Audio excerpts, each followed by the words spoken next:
Have an order. Be seated, please.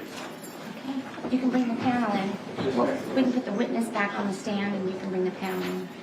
You want them up there first, or? Uh-huh.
All rise for entering jury, please.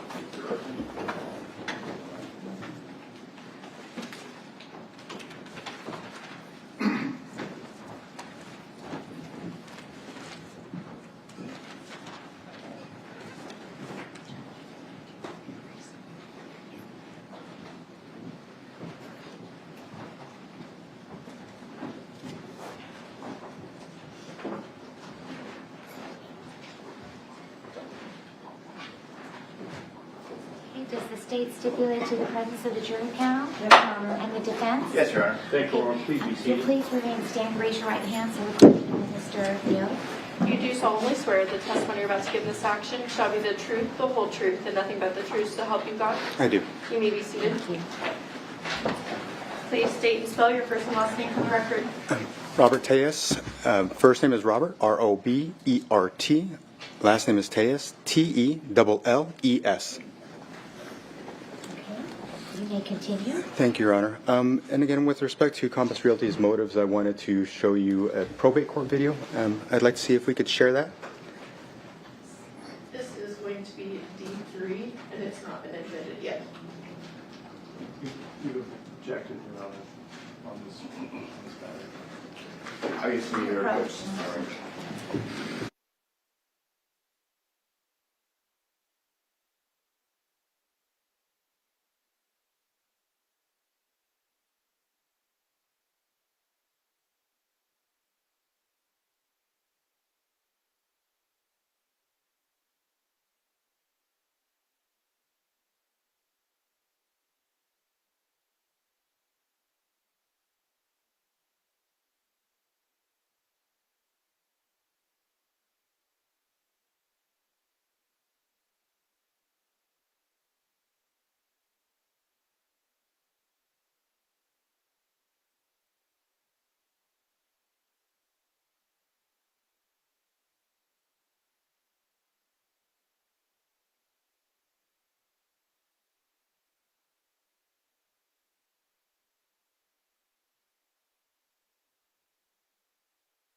The state has withdrawn any objections, so it will be admitted.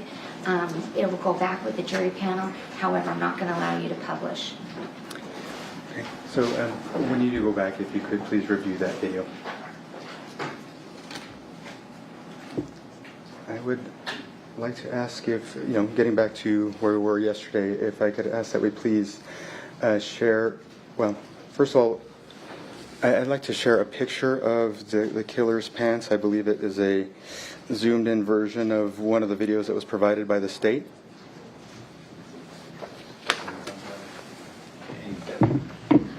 We have it. Yeah, we have the photo, we have the thumb drive, it's better representation. I have it on my computer as well. It's clear if we do it this way. Okay, As and been it's previously exhibit. admitted. Yes. It states exhibit, just for the record. I want to say it's 378. Maybe it's- What are they trying to show? It's the- the state PIO, exhibit it's that's the been lowest. admitted. I just It's the before you lowest. publish. Yes, What was the number of flash drive? It's Oh, a- the flash drive? correct, we addressed it yesterday. Okay. It's also the flash drive that they gave us money as well. That's going to be court's indulgence, state's exhibit 338. There's 338. 338, and you may publish. Yes.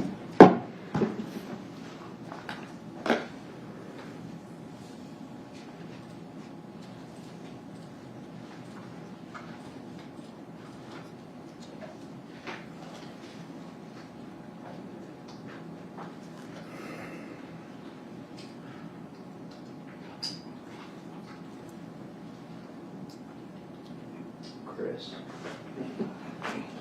You guys are in here every day, so What are we trying to do? just that picture. I I'm don't just zooming in. even know where that's coming from. So. Well, my guess would be you have this item. It's like, so let's just close it. Don't know why that's.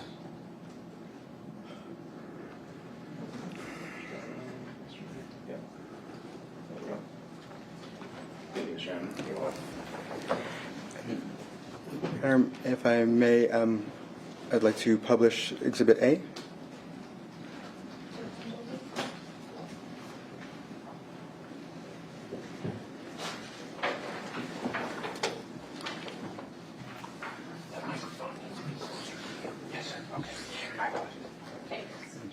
Hit it in there.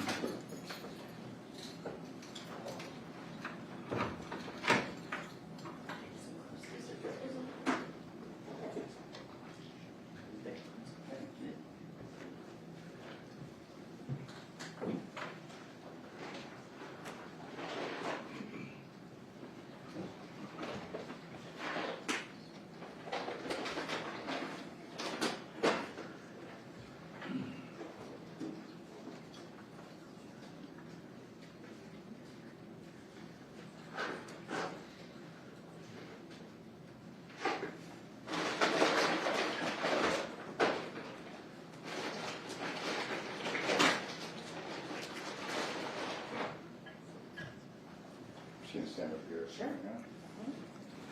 Thank you, sir. The defense is publishing to the jury Exhibit A. I'd like to show the two, my jeans versus the killer's pants. I personally don't believe that they look the same. Objection, his opinion is irrelevant. Right, sustained. Okay. And I'd like to also note that none of my other pants, jeans, or anything else were taken from my home on the day of the search. As a result of my jeans being taken from me that day, I was put into that paper suit. And you've seen the photo of the paper suit. And the room was cold. I asked, well, when I attempted to have the temperature adjusted, there was no help there. So I spent the day freezing in that paper suit. There were various things that were done to, I believe, break me. I had conveyed concern all along about my family, and as time went on during this detention, interrogation, whatever, I learned of various things that I believe would tend to, and did for me, break someone's spirit. Being informed, I was informed that all of my vehicles were being taken away. And this was early in this interrogation. This was before they supposedly found a shoe, that they were taking all my vehicles away, which made no sense to me. When I wanted to reach out to talk to my family, to try to put them at ease, I was denied the ability to make any phone calls. When I wanted to speak to an attorney, I was denied the ability to talk to an attorney. It was my understanding that my rights were being suspended because I was not arrested, I was just being detained. Later, again, detectives took advantage, I believe, of my feelings for my family by referring to them over and over. And, it was a lot.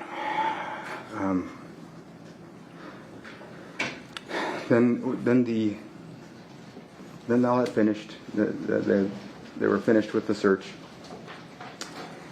and they took me back home.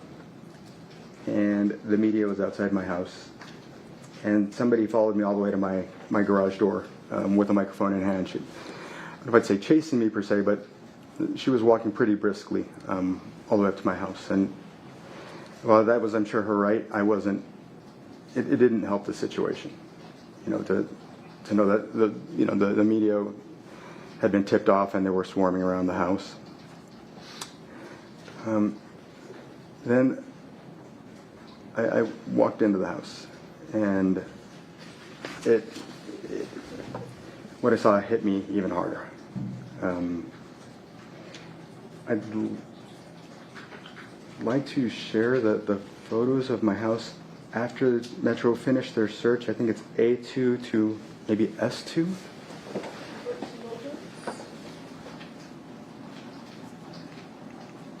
That's going to be A2 through I2.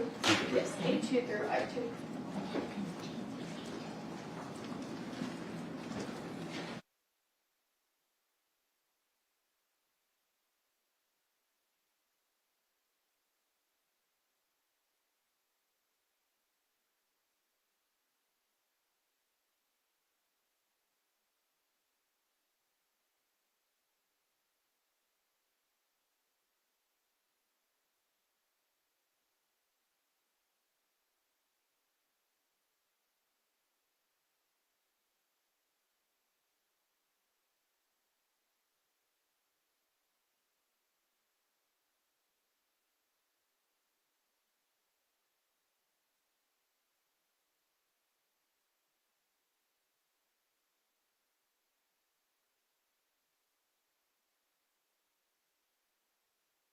Yes, Your Honor. Okay, they're admitted into evidence, and Mr. Dreskovich, I'm sorry. do you want to publish?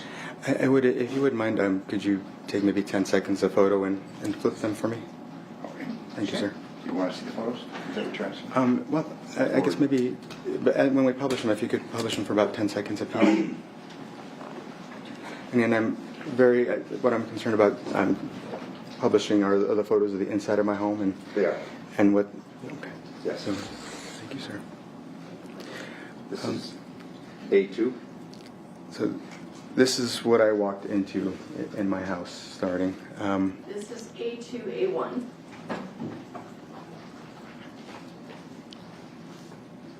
All right. Okay, I don't know the similar looking photo? Yes. Okay. Are you done with this photo? Yes, sir. All right. This is B2.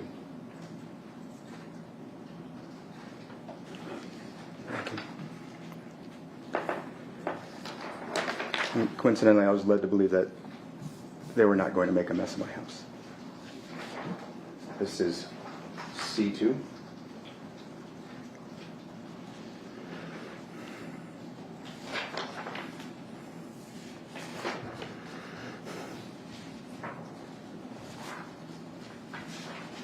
This is D2.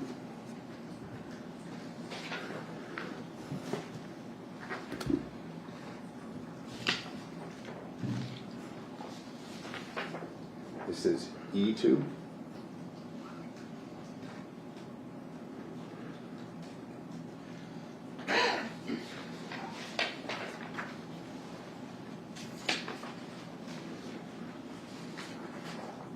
This is F2.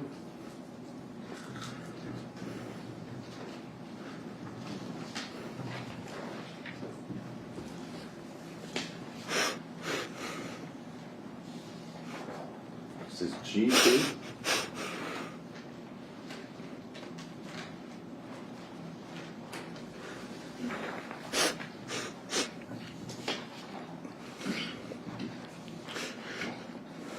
This is H2.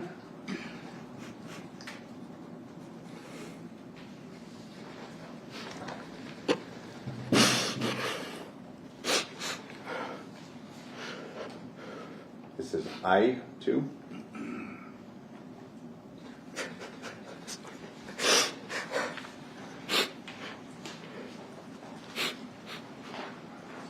And this is J2.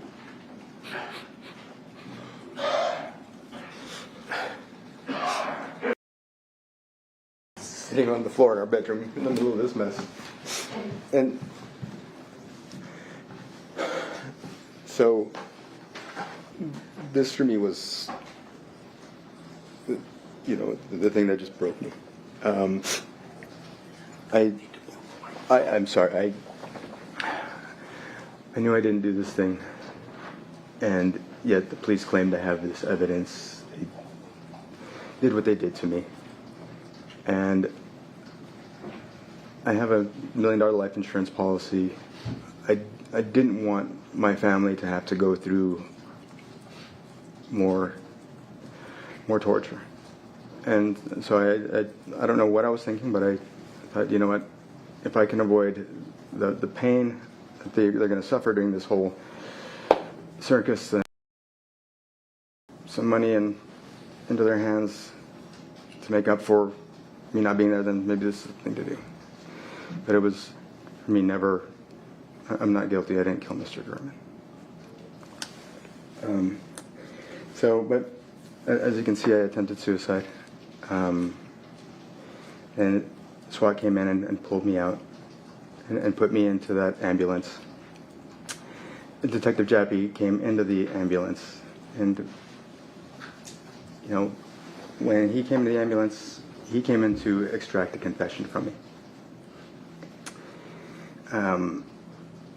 It was conveyed that if I would just plead guilty, that Objection, hearsay. Sustained. and in response I said that I'm innocent, but I don't want my family to go through this, this thing that's going to happen. I guess what I said exactly was, I know that I would prove I'm innocent at trial, but I don't want my family to go through the pain. And I wish that I had the audio to prove that to you, but apparently it doesn't exist.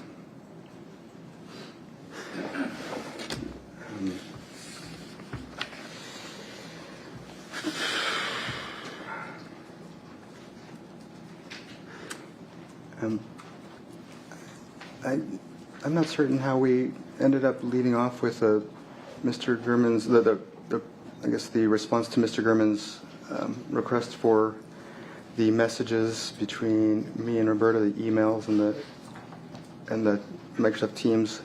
The production of those items that were given to, or that they were going to give to Mr. Gurman, it's a lot. I think it's probably hundreds of pages. So I think we were trying to see whether or not we could produce them electronically so that you could review those messages for yourself and see whether or not they're a motive for murder. Your approach, please.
it's my understanding, based on the representations, that that exhibit will be created and it will be marked and admitted after it's created.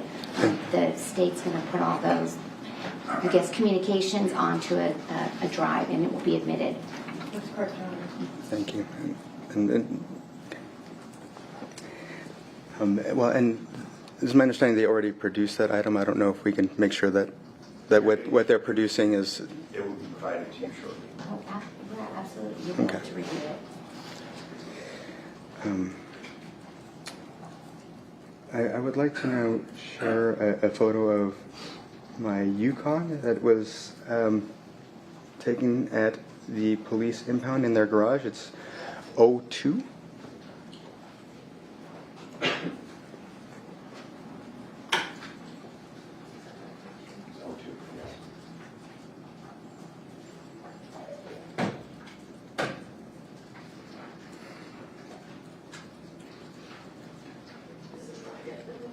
We move for submission, or it's being admitted by stipulation. No objection. It's admitted. Thank you. And if we may publish it. Absolutely. Okay, so this is a photo of my Yukon that again was taken by the police at the garage. If you will note, my Yukon doesn't have worn paint around the windshield like the killer's does. I'd like to note that I am in jail. I don't have access to Photoshop this photo so that to remove any alleged paint, worn paint.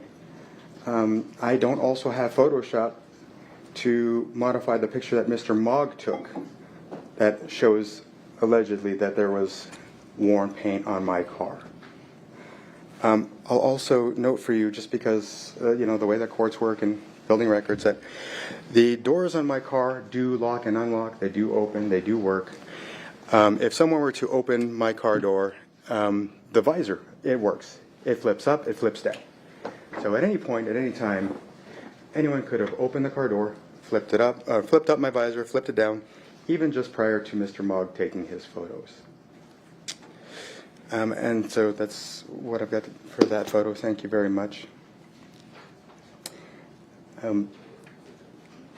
The cameras that are in the corner of my house, I did install those on September 5th after my wife and I heard what we thought was a gunshot in the neighborhood.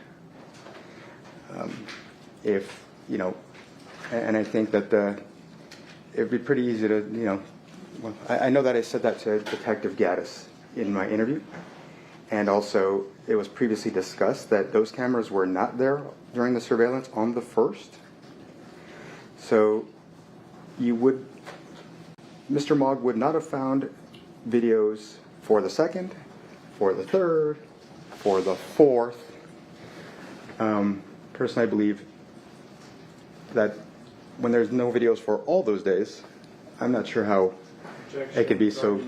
Sustained. And Sure, no problem. Testify regarding your observations. Of course, Your Honor.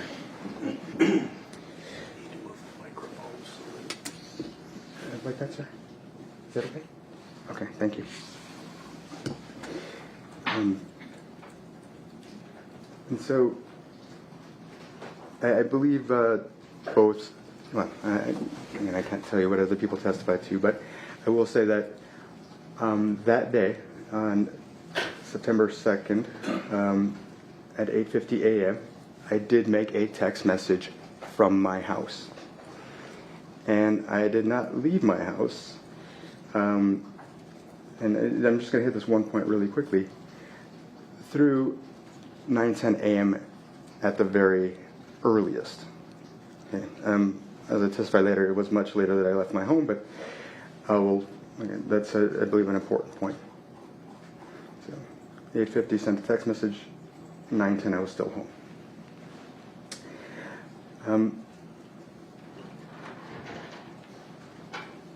Now, I would like to share, if I may, R2, I believe, I'm not sure if that's been admitted by stipulation or not. These are the tweets that I made that had any reference to Mr. Gurman. This is not yet. been admitted? And it's marked as, R2. The state had produced a Twitter file that was not in, your typical web browser format, and so when we went to review this is how those tweets came up.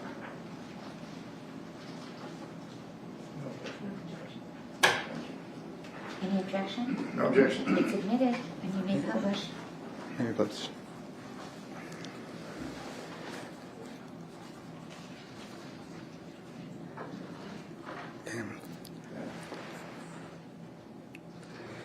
So now you'll notice that you heard about that tweet where I talked about where I joked about hearing rustling in the trash, just a dig at Mr. Gurman, and that was the one that's listed on 6, I believe that's 6:18 at about 7 at almost 8 in the morning. You don't see the other tweets because again, for whatever reason they didn't. When they produced this document, they didn't produce replies embedded in it. But that's the same one. And you see that my last tweet regarding Mr. Gurman is on 6/19. And there I say, at J Gurman RJ at Review Journal.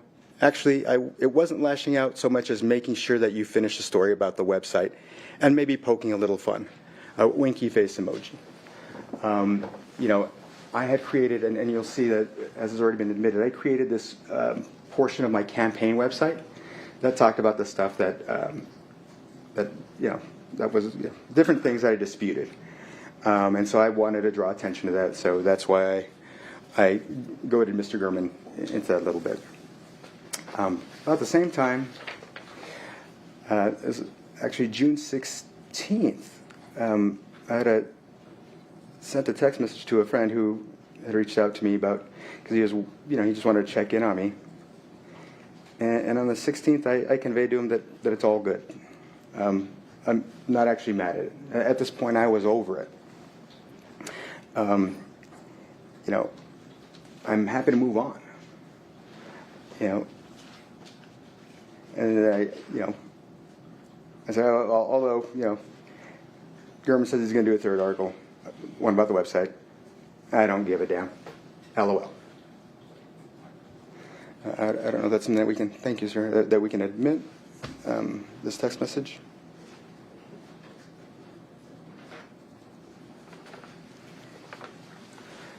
Are you asking? If we may, or if you could present it for admission.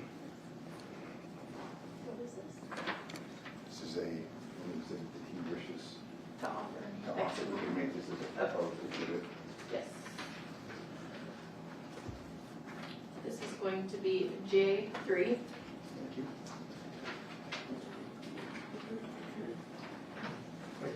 Absolutely.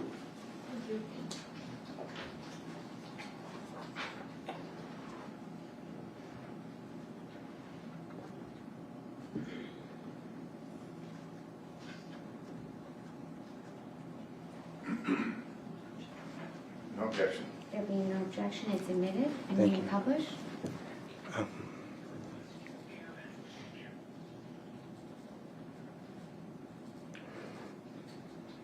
So you can see the content of there again.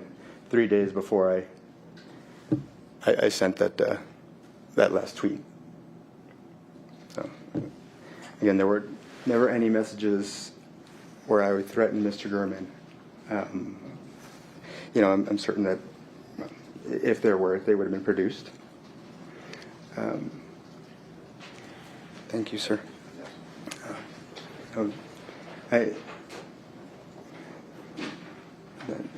The way that I handle things is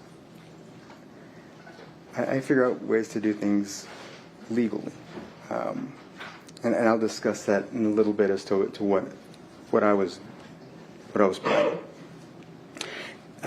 Your Honor, may I just stand up for one moment to show the jury why I didn't wear name brand shoes at the office, just for a moment, and You just want to stand up? right where I'm at. Yes. Okay. So I don't know if you notice the height difference. I wear lifts in my shoes. But I'm about 6'5.5", and call it a vanity thing, right? I just wanted to feel a little taller.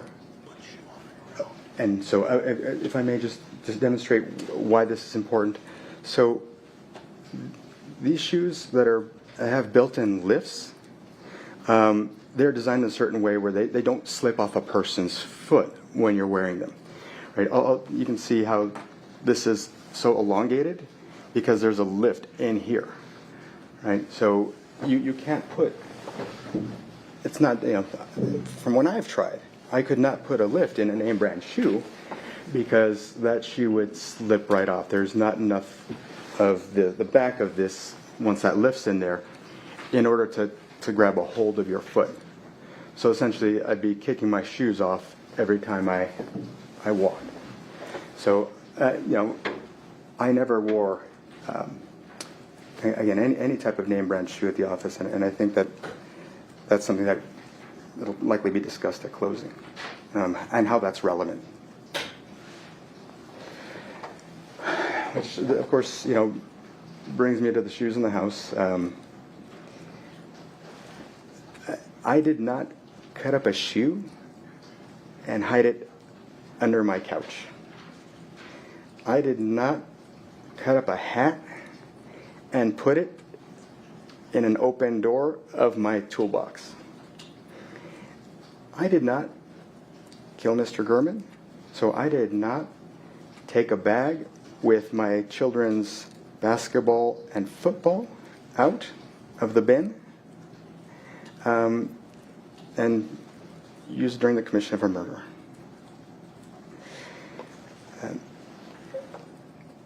So, I didn't kill Mr. Gurman. I guess, my next statement would have been argument, so let me skip that.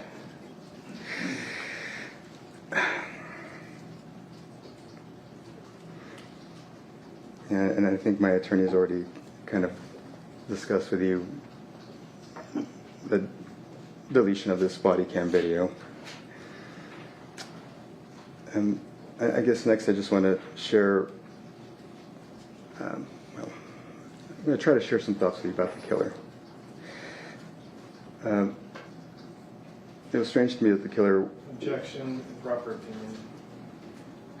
I didn't get to hear, so what did you, what's the topic? Well, I wanted to talk about my observations about the killer. Okay, you can testify about any facts and observations that you've made. Okay. Observations that I made about the evidence that I've reviewed, Your Honor? Sure, go ahead. Okay. It was strange to me that the killer walked around the neighborhood. Okay, again, It's already... facts and observations that you have made. Right, and I was clarifying earlier that if I reviewed the evidence as provided the state, but that's okay. I'll Thank you. I'll move on.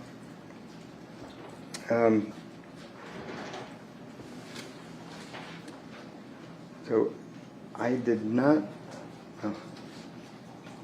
Make sure I get my order right here. So you saw a document with certain searches that said Jeff Gurman, Las Vegas, Jeff Gurman, Las Vegas, Rob for NV, those type of things. I'd like, and my apologies, I should have actually sought this out earlier. I don't know if we can, it's a state's exhibit, if we can dig that up. What is it? It was a list of searches for Mr. Gurman that was provided by the state, a lump of Cellbrite items. Is that an extraction report? Yeah, it would be extraction. Thanks.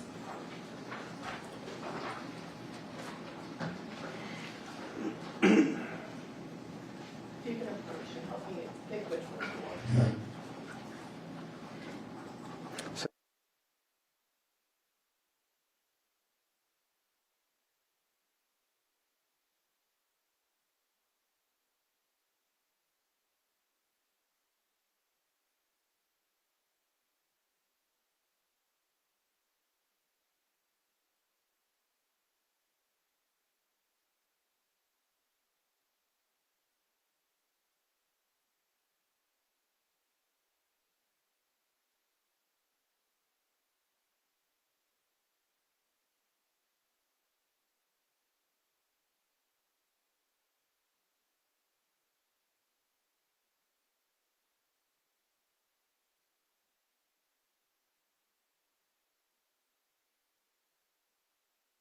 lot of search results actually get pushed, or like pages get pushed up, is when people review, or when people do a search and they visit a particular page based on the fact that they did these search terms, that would actually increase the ranking of the page. And so I'll explain. So for example, again, if you Google Rob Tejas or Jeffrey German, Las Vegas, Rob for NV, then you go to my page and you find the page and you click it, then Google's going to say, okay, well, we're going to push this up, right? When people search, we're going to get it further up the chain.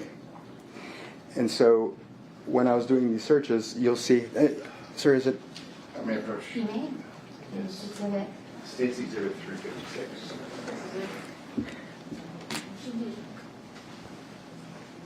Thank you, sir. And sir, may I ask you to kind of go through this slowly on the Almo, if you don't mind? If you don't mind, please. You may publish. If I was trying to search for Mr. Gorman's personal information, I don't believe that I would repeatedly Google him over and over again. If you might focus, I don't know if you all can, if you might zoom in just a little bit more, if you don't mind, sir. So you see that it starts off Jeff German, Las Vegas, 4 times. Then I added Jeff German, Las Vegas Public Administrator. And if you could flip that page, please, sir. And then from there, if you could go down just a little bit, if you don't mind, just so I can read the very top. Okay, Jeff German, Las Vegas Public Administrator again. I did that a few times. And then if you could, and again, so if I was trying to find his address, I would be putting Public Administrator in the same search, right? If you could please flip that as well. So here I was trying to build a pattern. So next I searched Jeff German, Las Vegas, Rob for NV, which is my campaign website.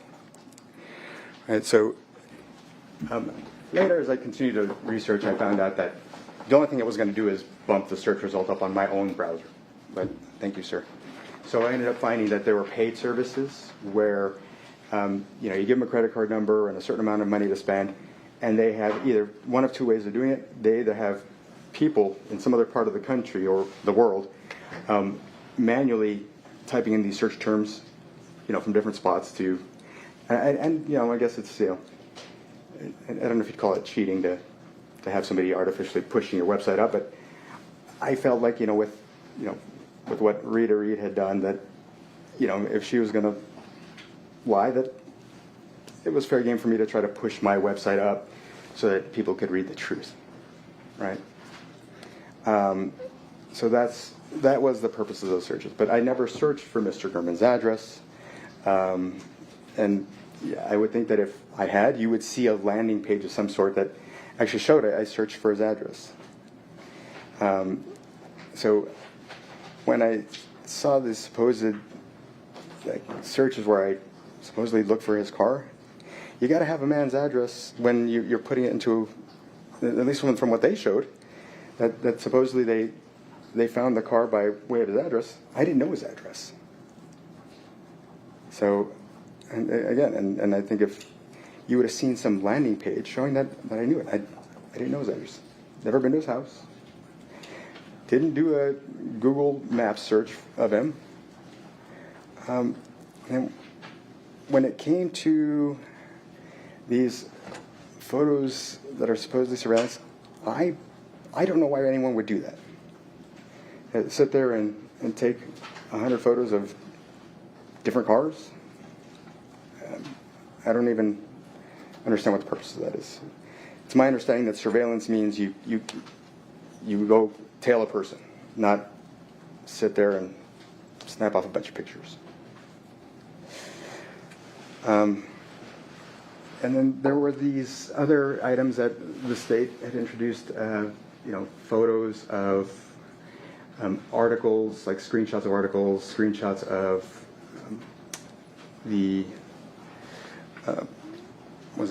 Facebook messages, like a discussion that I had with John Cahill.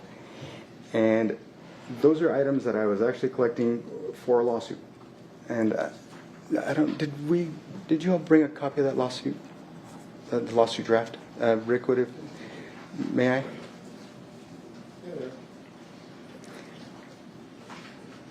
So I had been writing a draft of a lawsuit, and as I said earlier, this is the way that I wanted to handle this issue. If we may take a look at it so I can tell you. Thank you.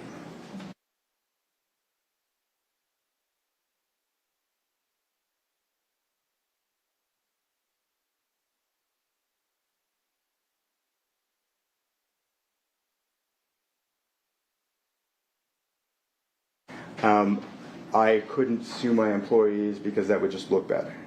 But I felt that after I lost the election, they were fair game. Because my original thought was that, if I won, or if I tried to sue them in advance of the election, that people would say, he's just trying to shut up people, right? And I got advice to that extent. And so I took it. I said, okay, well, I'm from an attorney. I'm like, all right, well, I won't sue them now. And my hope is that I was going to win. And I think I came pretty close, but it is what it is. So once I lost, I said, you know what? Fair game. I'm going to sue them. May I? Oh, I am so sorry, sir. Okay. And so, again, this is a draft of a lawsuit. It's an unfinished lawsuit that I had started drafting, and it was going to be on behalf of myself as my own attorney, as part of the law firm that I had, Accolade Law. And I would like to ask that this be admitted. Any objection? Is it admitted? So you can review that and see that, again, this is the reason that I had actually captured some of those pictures. Sorry, sir. Okay.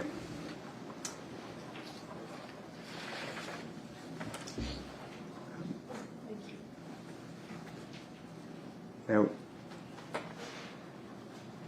the interesting about this situation, and I guess I had done my own research on cases, and I had found that there were actually cases where even DNA evidence had been planted. There was a case where apparently it was an officer-involved shooting, and the police were pretty sure they had their people. Objection, relevance? Yeah, the objection is sustained. Okay. Well, it goes to my theory, but I guess we'll have to save that for later.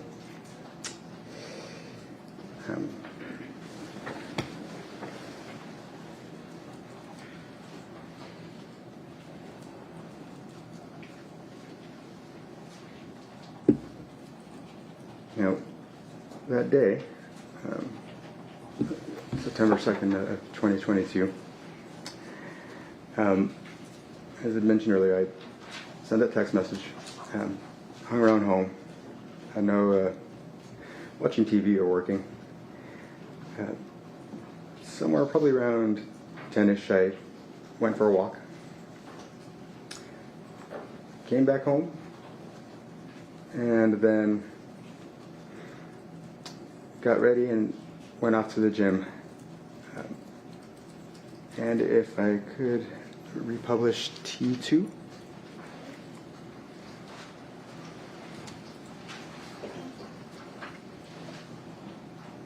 This has already been admitted. See the witness just prior to him.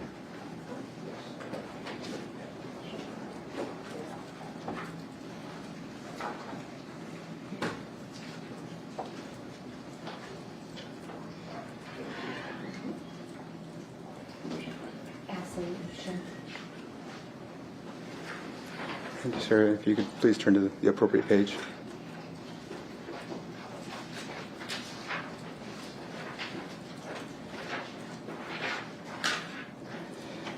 And as I said before, I'm techie, right?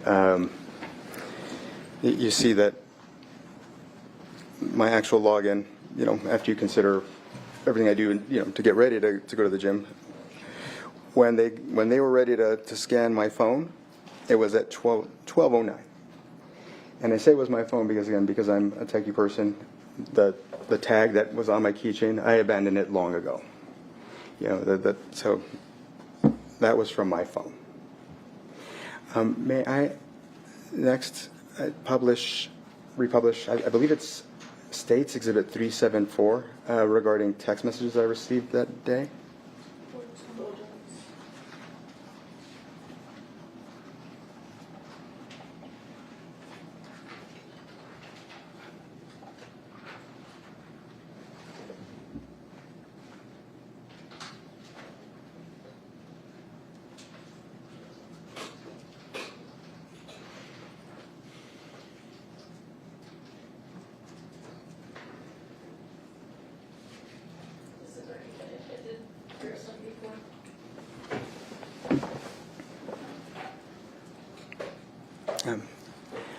Would you, if you don't mind, if you could publish it, please. 374 will be published. It's about 20 pages. If you don't mind, we can just go through it briefly. My apologies. If you could go ahead and turn to the next page, please. The number on the side. It's 374. Thank you so much. Okay, so if you could turn the page, please. Okay, if you could turn the page, please. You turn the page, please. If you could again turn the page, please. Now you see again that conversation I had with my daughter. Had my phone, responded, no problem. At 9 o'clock, still had my phone when I got an email from Jimmy John's. If you could turn the page, please. Still had my phone when I got this message from, if you bring it down a little bit, or the other direction, please, from Cora. And when I got this text message from this spam, talking about how they wanted to sell my home, I didn't respond to that. If you could please, when I got the message from Macy's, I didn't respond to that. And again, still had my phone. When I got this, if you could go to the next page, please. This is, so we had recently changed our, at the office, the way that, or our vendor for the answering service. And with that, I asked that they create a system or implement a system where we're automatically texted for these things. Again, no response required. This is something that was assigned to Rita. It was just provided to me for my records. So nothing to respond to. Again, another email, no response needed. Just junk mail. Sir, please. Again, another message from the answering service.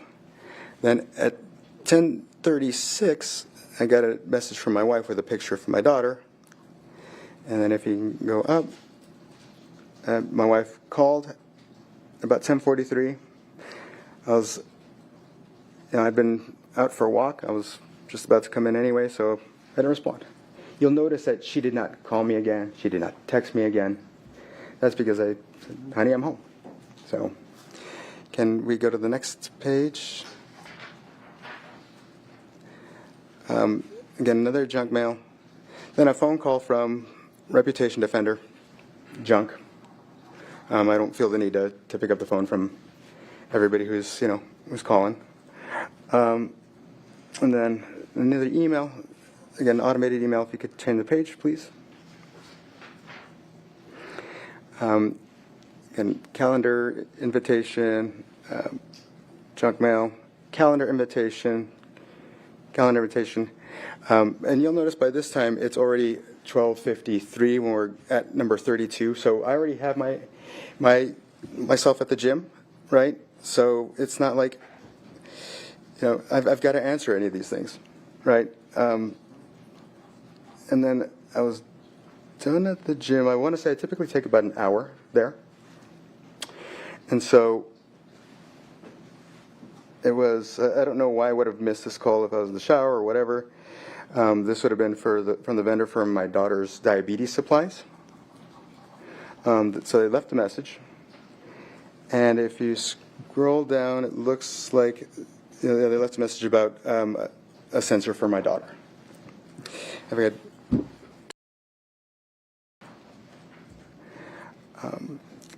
And if you could go, so here again, like I said, you should have no doubts about the fact that I had my phone on me. Whatever anybody tries to argue, because again, I clearly had it. Went from the check-in. I say I had it all day. They may try to argue otherwise, but. So when we continue on again, there's that message. Then my ex-wife sends me a message at 1:26, and I don't immediately respond to it. And I don't feel the need to respond to every single text message immediately. I don't know, I'm personally that way. If I don't find a sense of urgency in it, I believe it can wait a bit. Sometimes I won't respond to, even if it's a person who's sending me a text message, I won't respond to the next day. It's just whatever mood I'm in. So I personally don't think that there's anything suspicious about my phone use here. Thank you, sir, very much. So I went to the gym, like I said, at about 12 and got checked in about 12:09.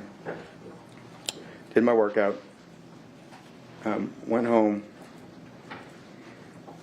Picked up kids later. And, I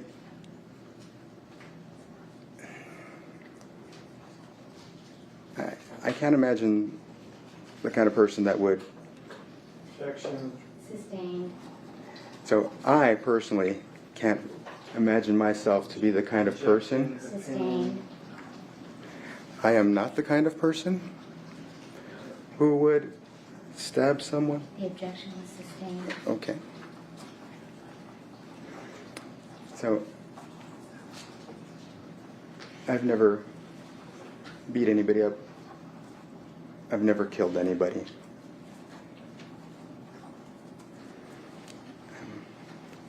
I didn't kill Mr. Gurman. And that's my testimony. Okay. Cross-examination. I'm gonna need a break, just Oh, so I can that's organize it. Okay. All right, we're going to take a recess. During this recess, you're admonished not to discuss or communicate with anyone, including your fellow jurors, any way regarding the case. Remember, questions don't come till both sides are done questioning. So when they're done questioning, if you want to ask a question, I will ask it then. But we do that because your question might get answered in the interim. So during this recess, you're admonished not to discuss or communicate with anyone, including your fellow jurors, in any way regarding the case or its merits, either by voice, phone, email, text, internet, or other means of communication or social media. Read, watch, or listen to any news or media accounts or commentary about the case. Do any research, consult dictionaries, internet, or reference materials. Do any investigation, test a theory, recreate any aspect of the case, or in any other way investigate or learn about the case on your own, or form or express any opinion regarding the case until it's finally submitted to you. We'll be in recess. Is 15 minutes okay? Yes. 15 minutes. Thank you. You can all rise for your adjourn.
Okay, the record reflects the hearing is taking place outside.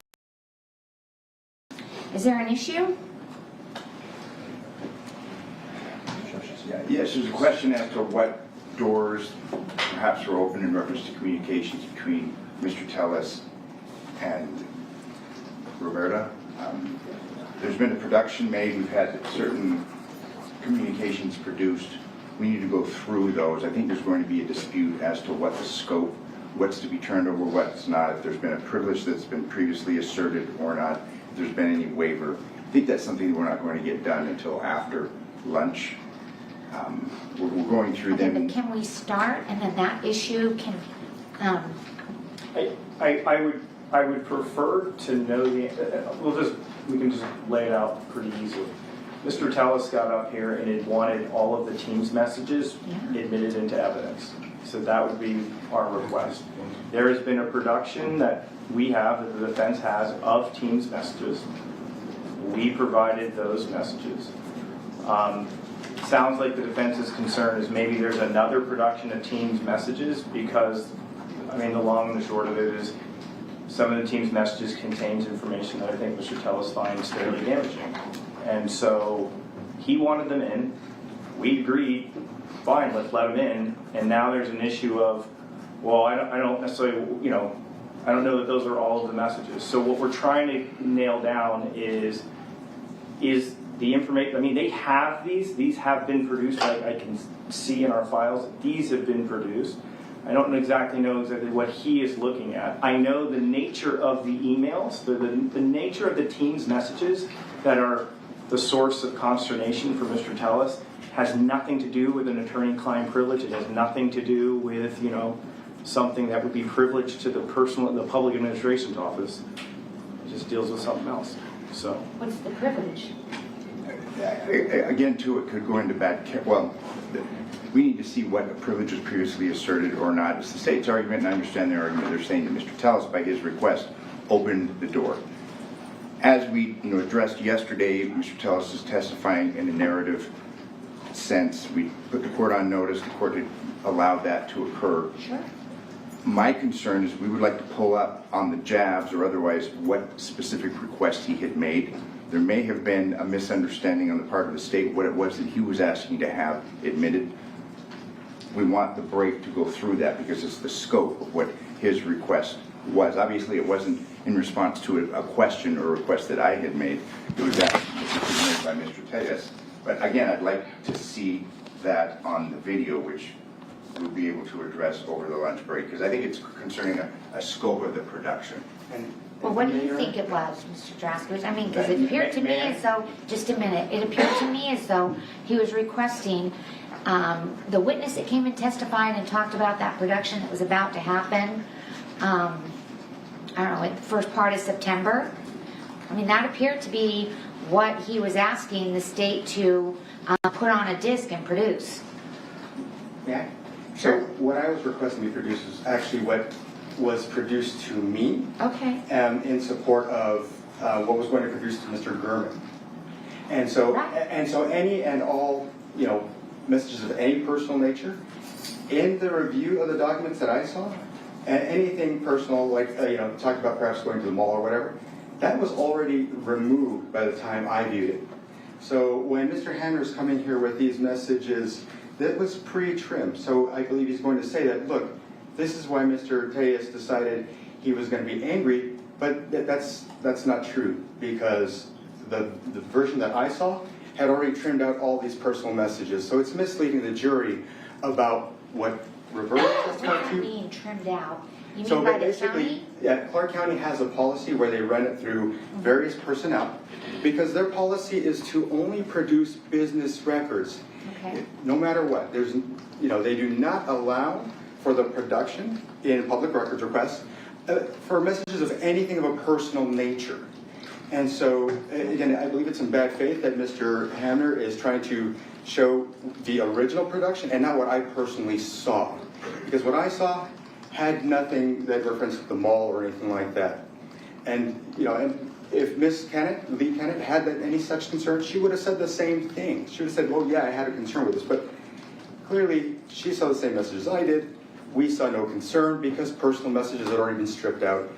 And now we're at the point where Mr. Hammer's trying to mislead the jury about what I saw. And obviously this predates this gentleman being charged. This predates. We're not talking about production due to course It's the of Freedom of discovery in a Information criminal Act case. request. And this obviously predated this case. So we're talking about back when Mr. Tellis was at the public administrator's office, Right. what he was given, what he saw, and I think that goes to the very point. It's referring to what his knowledge was back in that time, and that's why we want to address the scope of what it is the state intends to produce. Mr. Hammond? Our position is, we have these teams messages. It's not about taking a walk.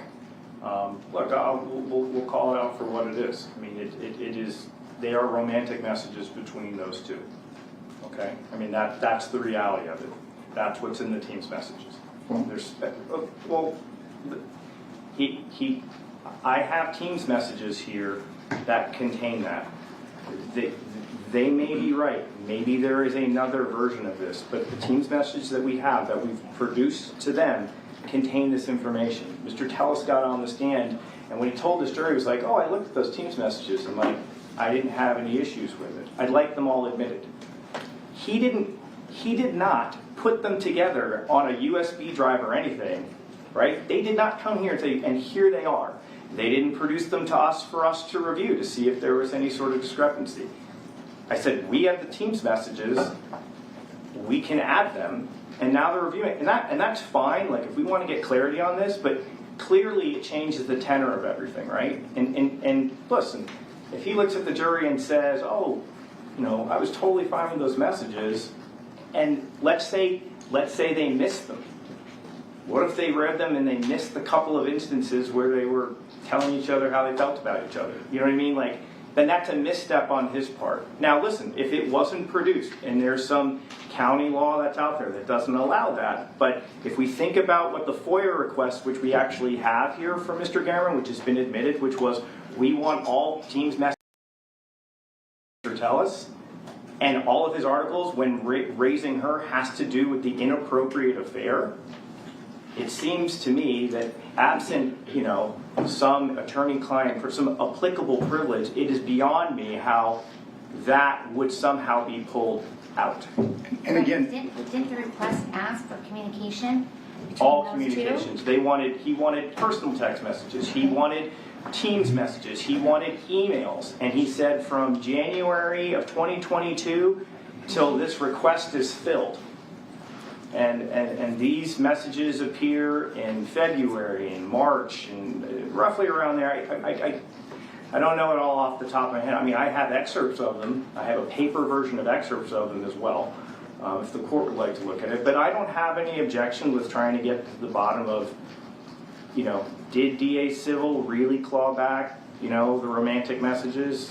You know, I don't have an issue with doing that, but we need time, and I don't want my cross to start without this clarity. and again, as to the scope, there was testimony. I would submit that his testimony, his narrative testimony, and that of Lee Kennett was similar in that in August of 2022, there wasn't an issue.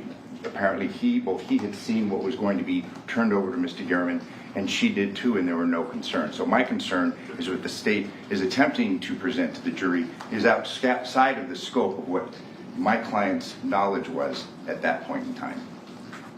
They both saw what was going to be produced? Yeah, I mean, the bottom line is this. This guy got on the stand and said, I want every team's message admitted, but I haven't really compiled it. State, little help? Here's the team's messages that we have. And now they have a problem with them. And again, I reiterate, I am okay with taking the time to try to delve in to see. Okay, but how much? I mean, 30 minutes? We can break till 1 o'clock? I mean, I don't know if it lasts that long. I mean, my thought would be, can we take a lunch break? Because if it Right, takes that's what long, I'm saying. It's 12:30? Yeah. Just take 30 more minutes till 1 o'clock? that's fine, yeah, you're right. 1:15? Sure. We can Okay, attempt to. Yeah, we can. 1:15. All right, we'll see you All right. guys at 1:15 then. But what, we brought lunch in already, so we'll just have the Okay. jury eat now.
record reflect that the hearing is taking place outside the presence of the jury panel. Are you ready to go, Mr. Hamner? Yes, Your Honor, and just, I mean, I guess we should try to make a record of Yes. the Go situation. ahead. So it sounds as if the FOIA request, that production, based on their policies, claws back personal information. I don't know if they've been able to acquire that information. Through the process of this investigation, the state has all of the messages, which has been produced to the bench, so they have that as well. So we understand why there can't be a joint stipulation to those messages, but certainly, this issue will be inquired into cross based off of this testimony. If I have no issue, I'll be inquiring based on the policy that he was aware of. So that'll be happening. Whether they want to admit Teams messages that are just limited only to business information, that's up to them. But we don't have a way to efficiently produce that to them. So we don't have a stipulation. We don't have at this point. stipulation, but in discussing this with the state and with Mr. Tellis, we are just going to leave his testimony as it stands, and we will not be seeking to admit. There had been an argument that he'd opened the door, but that's set aside. He is not going to be seeking to admit the information that was provided to him at that time. Is that fair? Okay. Yeah. All right, so the state's ready. There's also the thing that you said would be produced and admittedly here, if we got that, the K3. No, that's the thing. Oh, that is what it is? That's what we're talking about. Yes, that's. Okay, thank you. Yes. It's marked as K3 for the record, but obviously we just won't admit it. Thank you. Thank you. Bring them in. Oh, I'm sorry. Mr. Tellis, you can take the stand. Sorry about that. Thank you. Yeah, you can.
All rise for entering jury, please.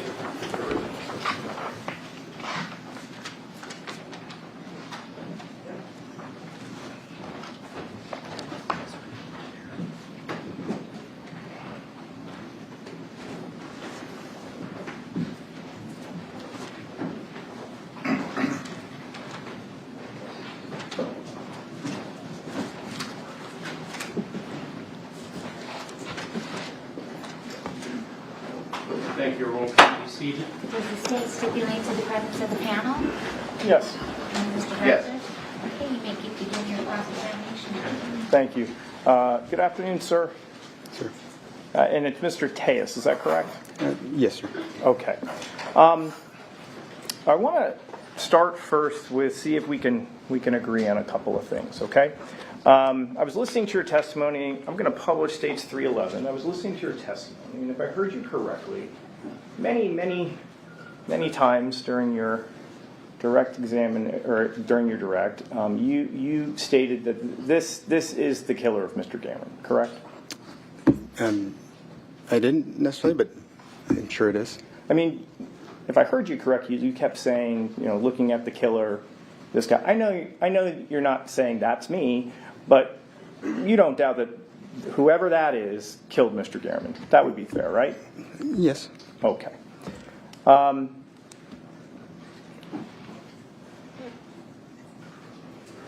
You had mentioned one of the things that struck you was you watched the autopsy, or you saw the autopsy photos, and you were struck by the violence of it, correct? No, sir. No, you did not. Were you bothered by the photographs? I was. And why is that? Gruesome. I'm not used to seeing dead people. Okay. I think you said it was ugly.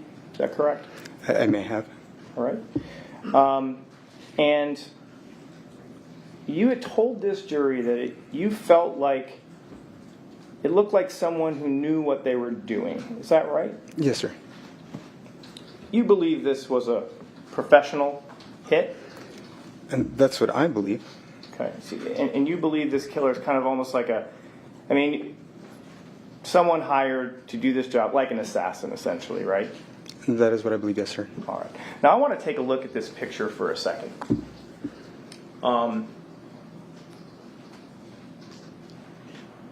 The assassin seems to be wearing a giant sun hat.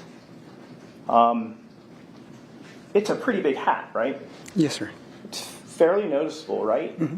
Yes, sir. You think that might attract attention? I would think so. Okay, but this is a professional. Right. All right. And this professional is also wearing a bright orange shirt, correct? Yes, sir. Professional? Yes, sir. But wouldn't that attract attention?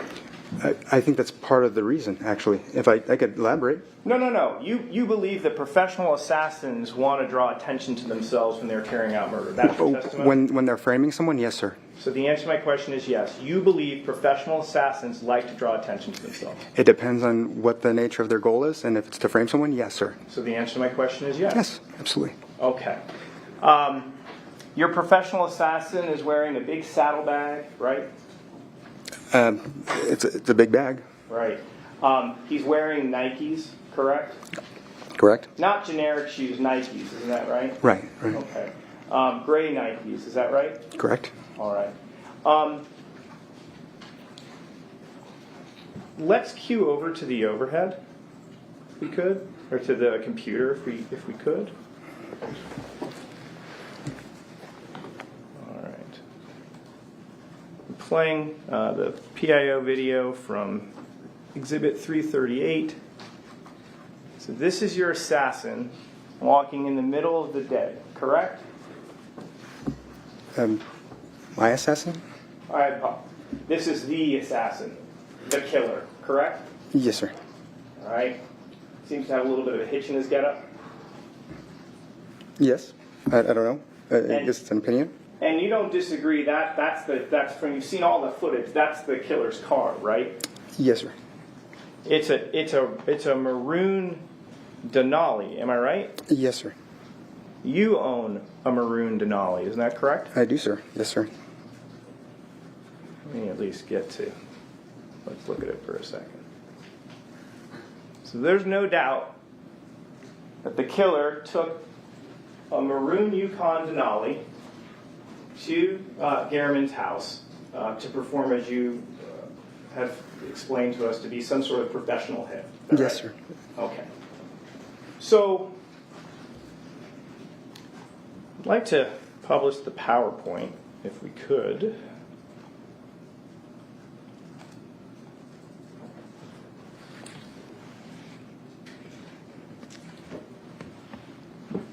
What exhibit is that?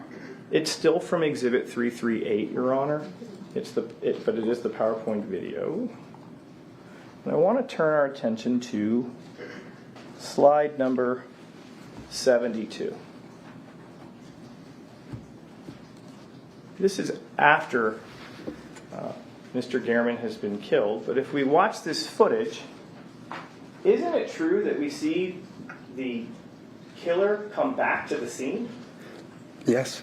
And the killer seems to be looking around as if he forgot something, right? I've watched the video. I don't know what he's doing. We don't know. Right. But we know a professional killer killed someone in broad daylight, made it a point to park on a completely different street, but then for some reason decided, oops, I forgot something, and drove all the way back. My belief is that he wanted to make sure to commit the crime, and then when he was done, he wanted to make sure the SUV was seen in front of the house. Oh. So let me get this straight. we've watched the footage, right, Mr. Tellis? Yes, sir. Isn't it true that the Yukon parks on Wintergreen initially? I'm sorry, I wasn't paying attention to the streets, but I mean, if you say so, yes. We'll put it to you this way. He didn't park on Bronze Circle, did he? Not initially, no. And by your logic, if the killer wanted to be seen, shouldn't he have just parked on Bronze Circle originally?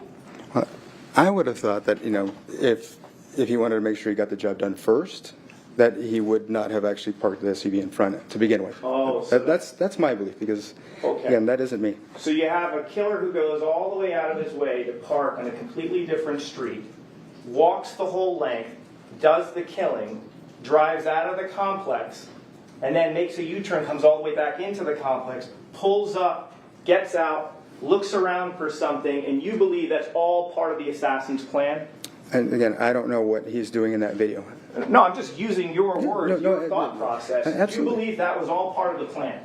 I do. It wasn't me, so Sir, doesn't that look a little amateurish?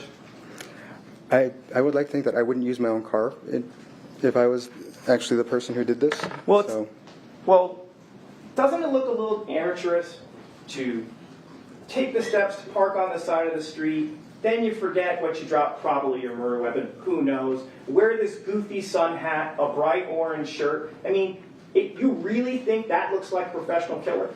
I do. Again, Okay. it wasn't me, so Okay. yes. All right, sir. And when you looked at the car, you thought, gosh, that looks just like my vehicle, right? Except for the rims, yes, sir. Sure, we'll get to the rims in a second. In fact, let's talk about that right now. Yes, sir.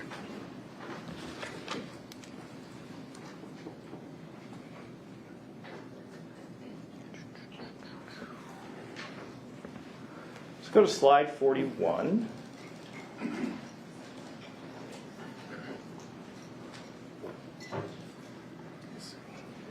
One second.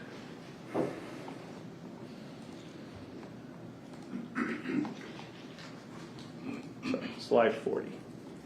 All right. So, you see that picture right here of the rims? Yes, sir. All right.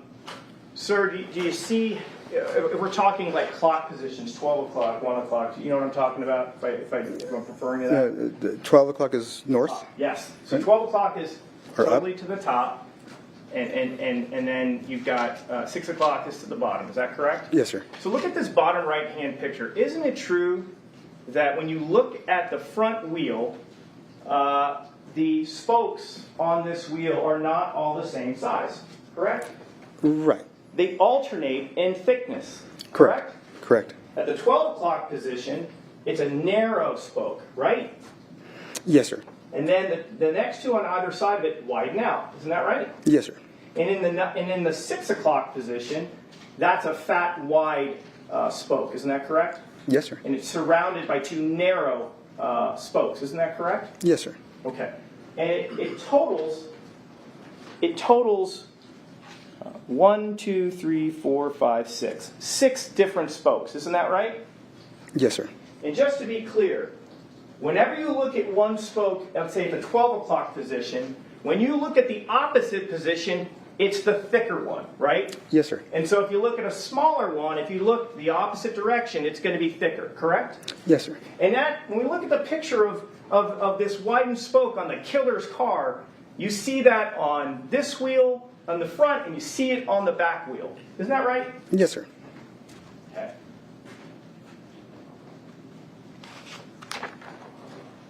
Publishing 322. We could cue over. That's your car, isn't it? Yes, sir. There's no doubt about it, is it? No, I don't believe so.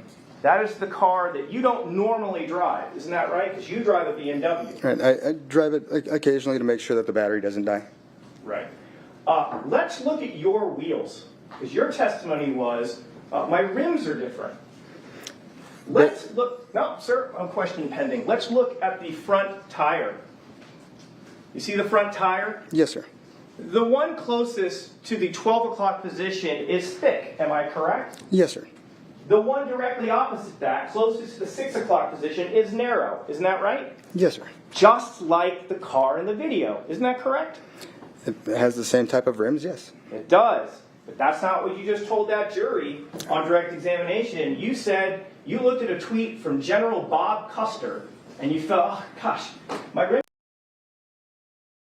Yes, You because relied on some person in the Twitterverse to give you peace of mind about whether or not your car matches the killer's car. yes, So, now looking at your rims, because let's look at them. There are 1, 2, 3, 4, 5, 6 spokes on that wheel, correct? yes, sir. Just like the killer's car. Similar Right. to the killer's car, yes, Not sir. similar, exactly like it, correct? But they're not the same rims. No. Sir, then let's take it this way.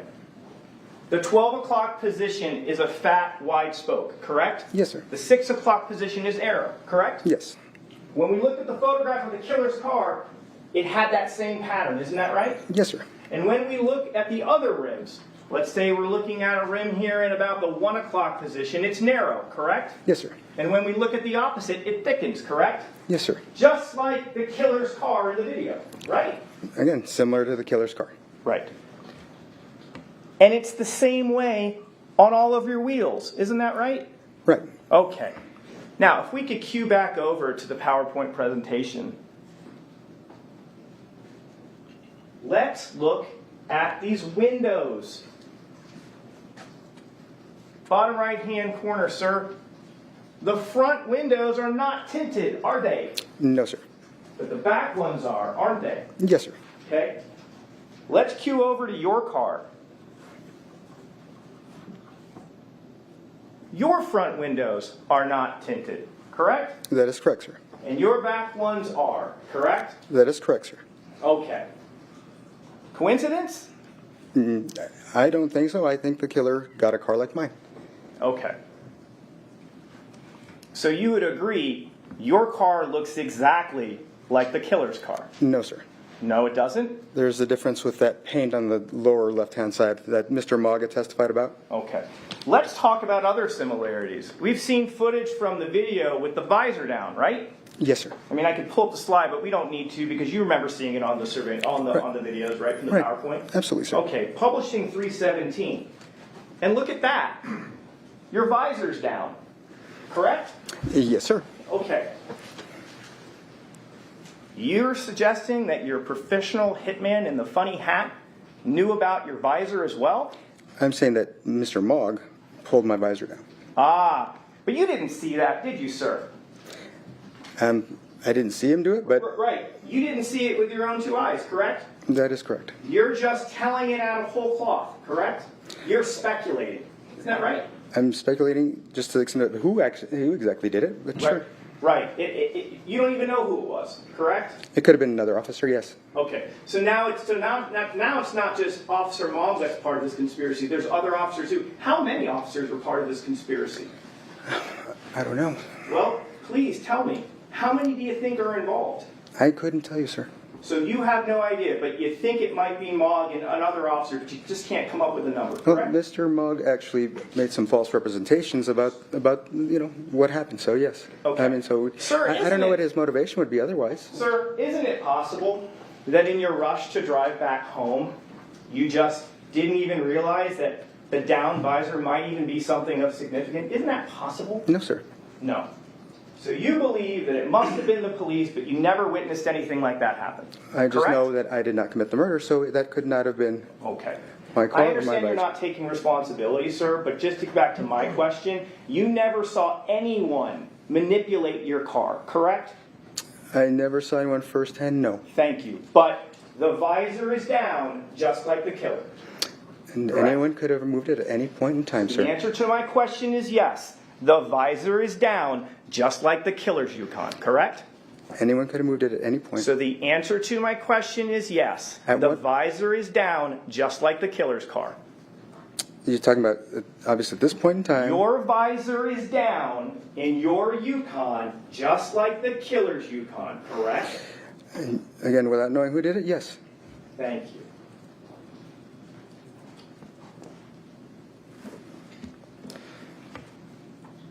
You were here yesterday and you talked for approximately 2 hours. Do you remember that? Yes, sir. And then you came here this morning and you talked for another hour or so, correct? Yes, sir. There's one thing I didn't hear you mention. The DNA. I'd like to talk about that with you. You're not disputing that your DNA is underneath Mr. Gehrman's fingernails, are you? Yes, I am. Okay. But you've heard the testimony. It's there, correct? I don't know if it was there or at what point it might have gotten there, sir. Okay. I'm not asking you how it got there. Are you really denying that your DNA is underneath the fingernails? Without knowing the truth, yes, I am. Okay. Well, you've heard witnesses testify. Right. So the DNA lab's in on it too? I don't know. I don't know at what point. I don't know what point this sample was collected. Sir, please tell this jury, how in the world does your DNA get underneath Mr. Gehrman's fingernails?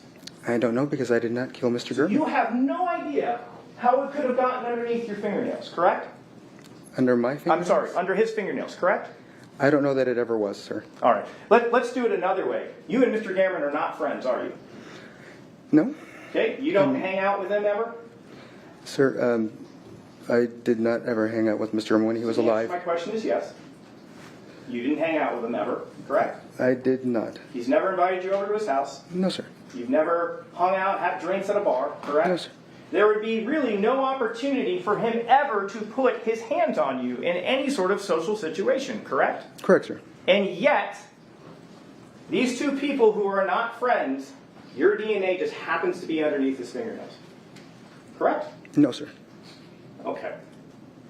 You just don't think it was legitimately placed there, correct? Or are you just ignoring the testimony of all of the witnesses that talked about how your DNA was underneath the fingernails? Again, at some point or another, I believe it was planted because I did not kill Mr. Gehrman. Great. And by that logic, if you believe it was planted, you are at least admitting, yes, my DNA is underneath his fingernails, correct? Can you at least agree with me on that? Whether it came from a sample of the fingernails or a different sample altogether, I don't know. I couldn't tell you, But sir. the answer to my question is yes. You're at least acknowledging my No, sir. physical DNA is underneath the fingernails. No, sir. Okay, great. So you're just going to disregard what all the other DNA witnesses said about this, correct? And, Okay, that's fair. That's fine. Totally fine. Let's I still want to touch on this. You would agree that if I came up to you and I scratched your face or scratched your chest, there's a possibility I could get skin cells underneath my fingernails, right? Yes, sir. Okay. You would agree that if someone was trying to fight for their life and were scratching at the killer, they could potentially get DNA from the killer underneath their fingernails. That's a possibility, right? Is that speculation or is that... No, I'm just asking you if it's a possibility. I would imagine so. Okay.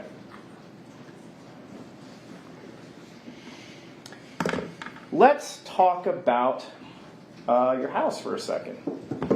When they went over to your house, they took a look underneath your couch. Publishing 224. That's your couch, right? That is my couch. And underneath your couch is a shoe and a chopped up shoe, right? Right. Okay. That's the gray Nike, correct? Pure so, yes, sir. Publishing 228. That's what it looks like, correct? Yes, sir. It's gray in color, correct? Yes. It is a Nike brand, correct? Yes, sir. It has a black swoosh, correct? Yes, sir. It has 4 horizontal, or at least vertical bars in the middle of that shoe, correct? Yes, sir. All right. You would agree with me. That's the shoe that the killer was wearing, correct? I don't know that that's the case. You don't know? Well, it sure looks a heck of a lot like it, right? Yes, it could be the same model, but it could be a different size. Sure. Let's just look at it. Mm-hmm. I don't disagree that it's the same model. Right. It's the exact same type of shoe, right? Right. Okay. So we're not in dispute about that. We can agree on that, right? Right, yes, sir. And your DNA is in those shoes that are found in your house, correct? I don't know that to be the case. Okay, but that's the whole thing of it's a setup and I think the DNA people are framing me. Something along those lines, right? Whether it's them or someone else? You've sure. heard the results. The results say that your DNA is in that shoe. We did hear that, correct? That is what we heard. Okay. And you just think it's just another part of the conspiracy to somehow get your DNA into those shoes. So I believe that there are officers who, when they think that a fellow officer needs help plugging holes in the case, that they're willing to do what they have to. Okay. All right.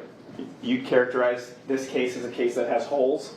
I think that Detective Jappy decided he wanted me for this, and everybody decided to assist him because they thought, Jappy's a part of it now, too. oh, he's always We've been. got the DNA lab, we've got Jappy, we've got Mog, and we haven't even touched Compass yet. We will. We'll get there, because they're part of it, too, correct? So they paid Detective Jappy, yes. Okay, great. Well, we're going to get to all that in a Of course, second. absolutely, sir. So, here's the thing. Are the shoes underneath the sofa of your house, are those actually your shoes? That I don't know for sure. I do have similar ones, but again, I have not, Oh, similar. Publishing 360. Mm-hmm. It's the same shoe, isn't it?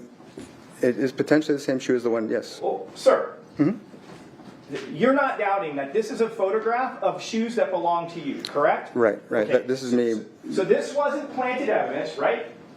The picture of the shoe, no. Okay, great. And you were claiming ownership over that shoe, right? Right. So it's gray in color, right? Mm-hmm. It's got the black Nike swoosh, correct? Right. It's got the 4 black horizontal bars in it, right? Right. And you would agree with me, when you wore those shoes, you probably left your DNA behind there in those shoes, right? Yes, sir. And you're saying now that it's just a pure coincidence that the exact same type of shoe sitting underneath your couch in your house with your DNA on it, that's not the shoe?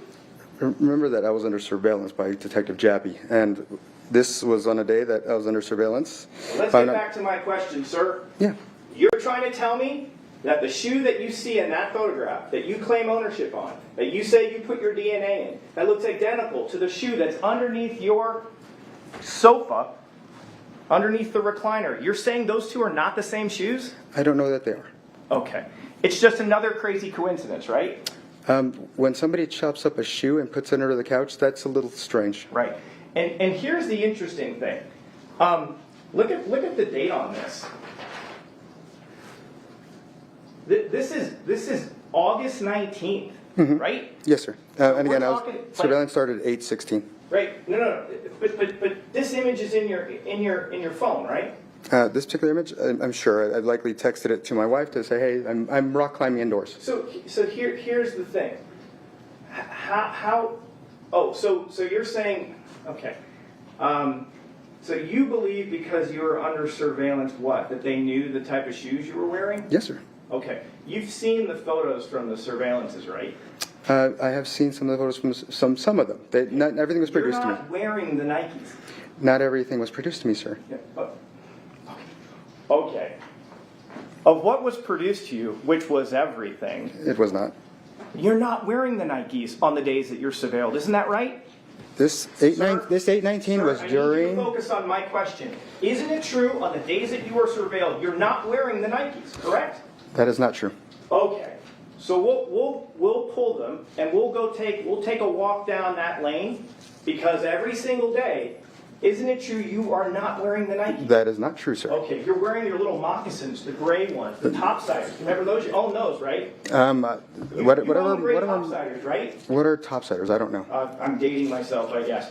But they're like a boat shoe. They're kind of like it's like almost like a grayish felt, but they're not Nikes. You were wearing those when you were surveilled, correct? If you want to put the photos up, I can confirm The whatever. answer to my question is no, you don't know the answer as to what shoes you're wearing on the days you were surveilled. I have like a tan shoe that I probably wore during some Well, surveillance. don't worry. We'll get the photos and we'll Okay. go through it. Absolutely. Okay. So here's the thing. If Compass Realty framed you, how in the world would they know about these shoes? Again, I said that I was under surveillance by Metro on this date, 8/19, and obviously they took photos and they provided those to Detective Jappy. Okay. So So what? And then Jappy did what with them? passed them to whomever he needed to. Again, I didn't commit the murder, so Okay. So, sir, there's no way Compass Realty could know you had shoes like that. they're Correct. not without being informed. Okay. And this your phone isn't produced until after you're arrested, correct? I don't know when it was produced. Okay. You had your phone with you on the day that you're arrested, right? Yes, sir. Like, you didn't give it to Jappy in early September, did you? No, sir. No, you had it with you the whole time until you get arrested, right? That I know, yes, sir. And that was on September 7th, correct? Yes, sir. Therefore, the only way anyone could learn about information inside your phone would have to be after the murder was committed, correct? No, sir. Okay.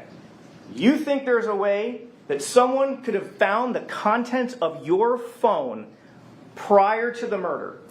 We heard earlier about the fact that someone can actually hack phones, yes.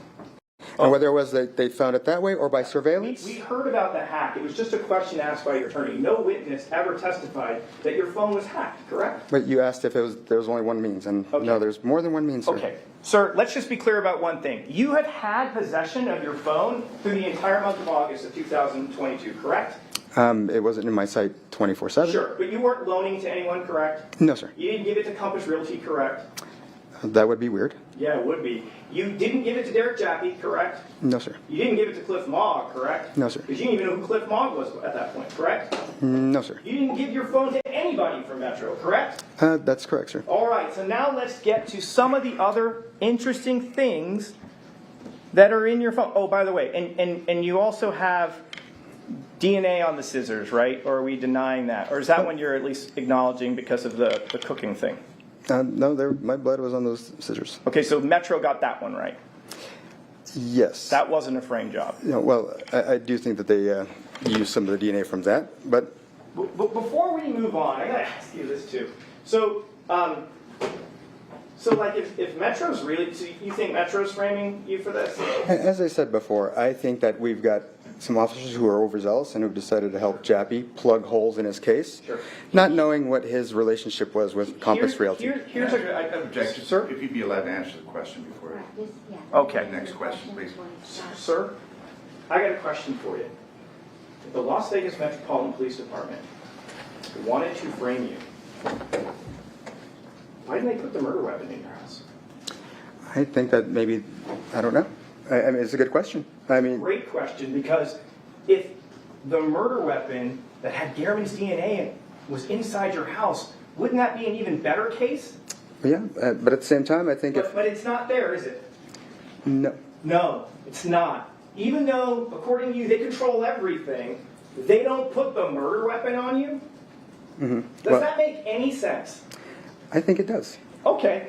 How about this? If Compass Realty wants to kill you, why don't they encourage Metro like, we'd really like you to put the murder weapon in there? Why didn't they do something like that?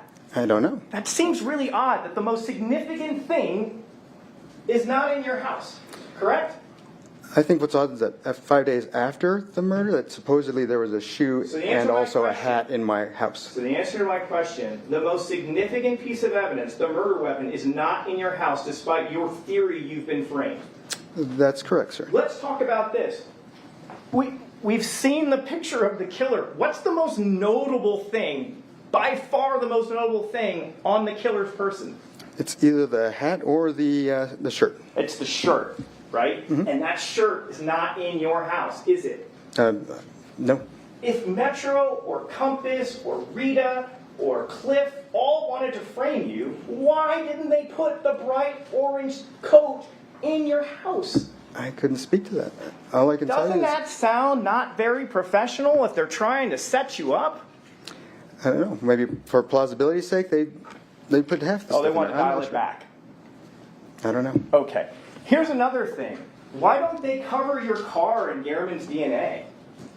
Why did they do that? Because they didn't have access to the car until the day that Mr. Mogg took photos. But they have, I mean, they control everything. They take it to their CSI garage and they rub it full of DNA. Why is there no DNA of Garman in your car?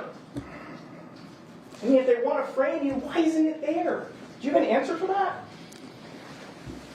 Sir, I don't know. Okay. But one of the things that we do know is that prior to your arrest, you do in fact wash that car, correct? The exterior only. You still wash it, correct? Oh, yes. And your testimony to this jury was, after Rita told me about the tweets about the car that I found so strikingly similar, I went out and washed my car. You told them that on direct. Isn't that correct? No, sir. You mean Roberta? I meant Roberta.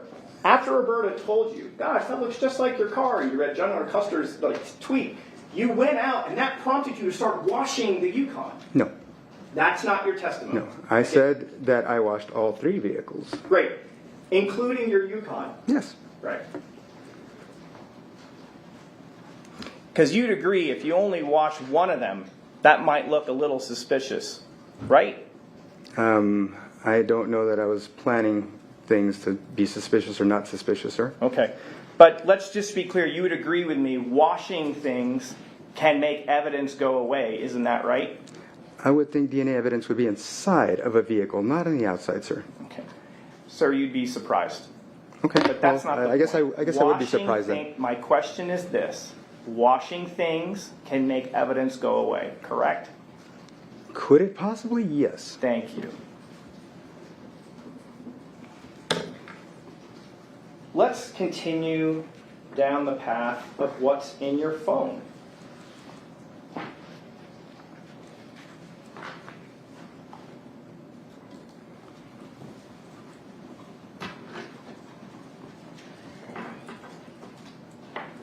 Going to be, I hope I didn't ruin this.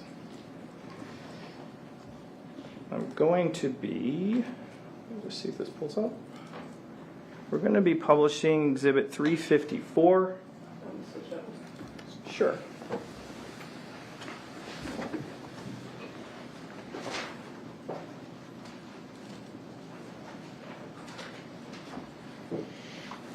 Let's close out of this.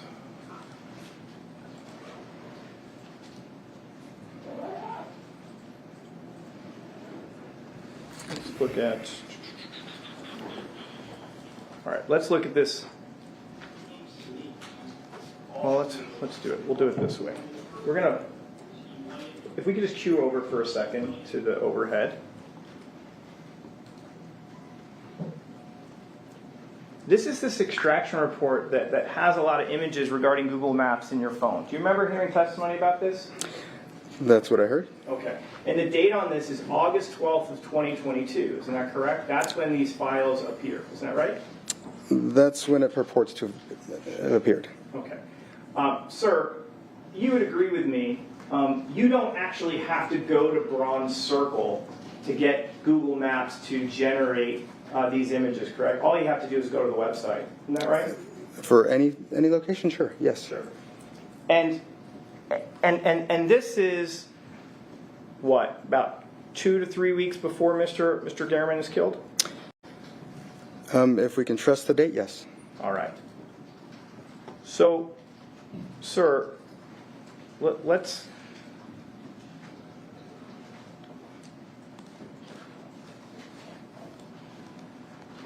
I'm opening the folder that says Bronze Circle. If we could cue over, please.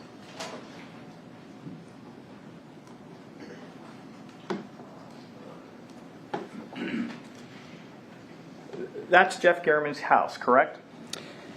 I have come to learn that it is his house. That's a great point. You've come to learn that because prior to this all happening, you had never been over to the house, correct? Correct. You'd have no reason to be over at that house, correct? That is absolutely correct. You don't even know where he lives because I'm sure Mr. Garman didn't give you his personal address. That is absolutely correct. And yet the weird thing is, when we go through these images, when we start getting to like the Google Maps data, like that's his house, right? It looks like that is the house. Yeah.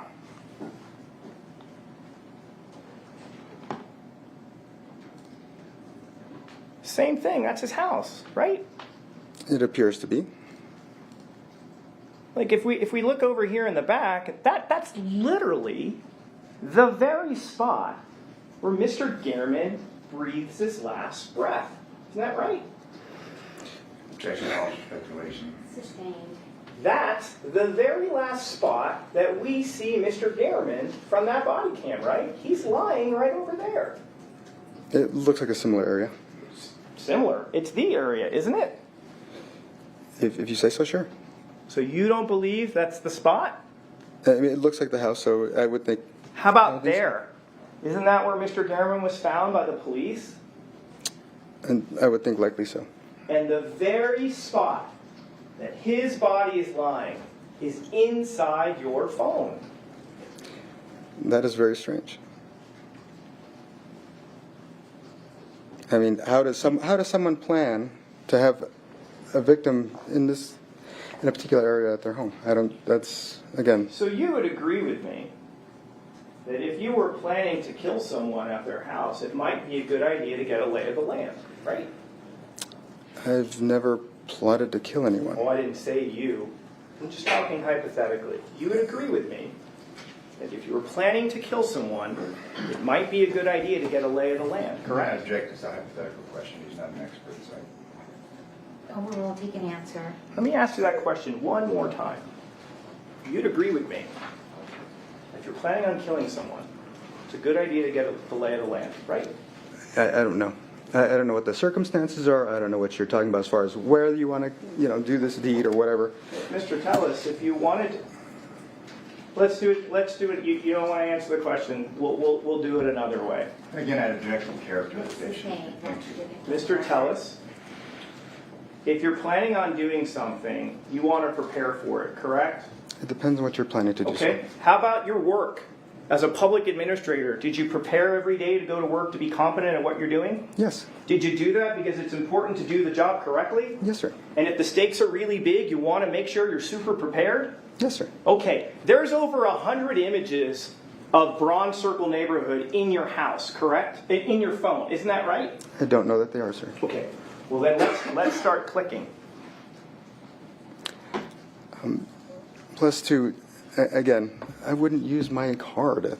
It's It's not my question. My question is, this is contained in your phone, right, sir? I don't believe so. Okay, you don't believe so? If it is in there, I didn't put it there, sir. Okay, so the answer is it's there, but you didn't put it there, correct? Again, I do not know that it's there, and I certainly did not put it there. Okay, so we're just... Okay, sir. You did... You're asking me to testify sir. something that Sir. I can't tell you is true. Right. But you did hear the testimony of someone coming and said, I looked in his phone and that stuff is there, correct? That's what they've said. It's the same phone that your expert looked at, correct? To extract Celebrite data from, right? It's the exact same phone, correct? Sure. Did you ever hear Mr. Aguero ever say that your phone was compromised in any way? Did you ever hear that from him? We never asked him that question. Okay, but he didn't say it, did he? The question was never asked. Right. He looked at your data, he prepared a report, and alerted no one to any problems with your phone, correct? I don't know. That's what I would object to.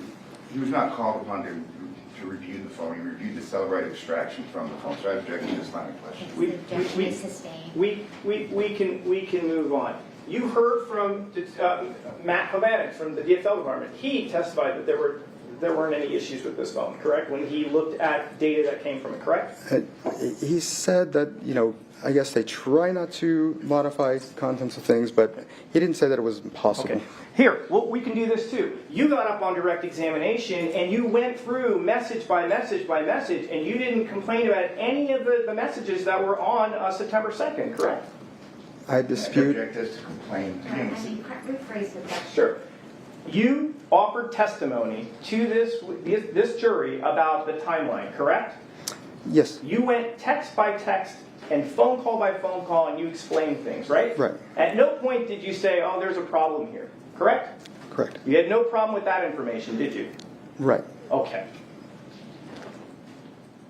Sir, do you find it a little bit strange that when you find information that's helpful for you in your phone, you don't think there's a problem with it, but when there's damaging evidence in your phone, you believe maybe it's been hacked or compromised?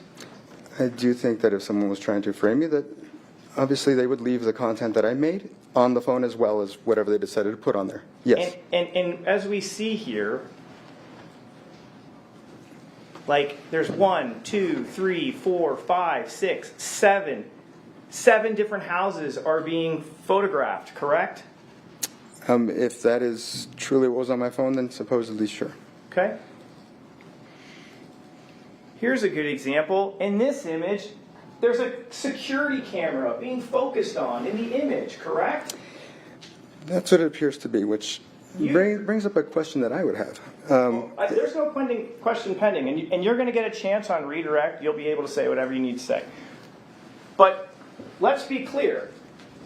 There's an image that isolates on a security camera for the next door neighbor with Mr. Gehrman. And it's right there, isn't it? Yeah, it is. There's one right there. And here was something I remember you told me about. When you started out, what was your first job again? IT. IT. You've got a technical background, correct? Right. I believe even on direct examination, you described yourself as a techie, correct?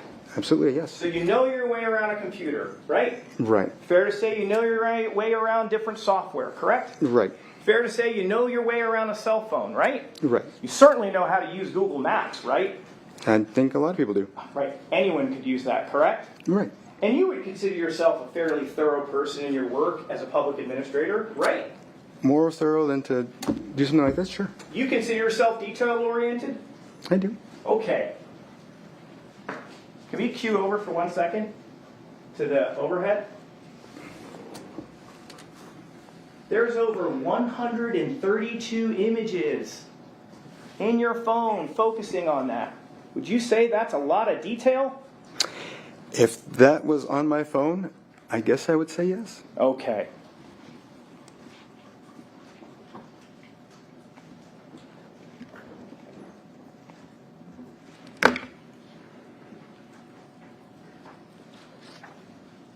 And then let's talk about the Popeyes thing, Publishing 364.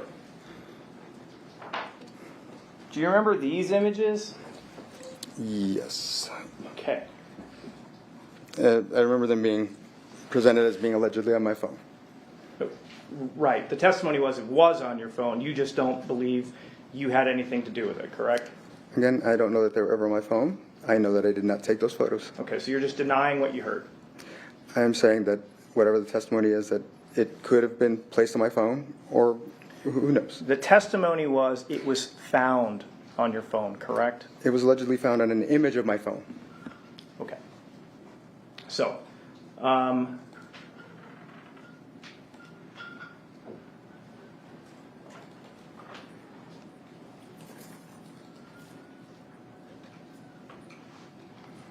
if we could cue over to the overhead, or the computer. We talked about being detailed oriented. You would agree this is numerous images from the same spot, correct? It appears so. And if we kind of look, and I just can't see because of the monitor. I mean, we're looking at, that's a sedan, correct? Yes. Sedan, correct? Well, it's like a minivan, but it's gray It's in like color, a crossover. right? And that's gray in color, right? Sure. And that's a truck. That's kind of a whitish gray, right? Mhm. Another gray car, correct? Sure. Another gray sedan, correct? Mhm. This one's a Honda, right? Sure. Or maybe that's not a Honda. I don't want to misspeak. That might be a Kia. It looks like a Honda, Is it? Okay, it's a Honda. I think, or unless it's a Hyundai. Or a Hyundai. I'm don't not know. sure. It kind of looks like an H. We've got an SUV here, but there's a lot of images here, correct? Yes. Okay. And according to this report, if we could cue over.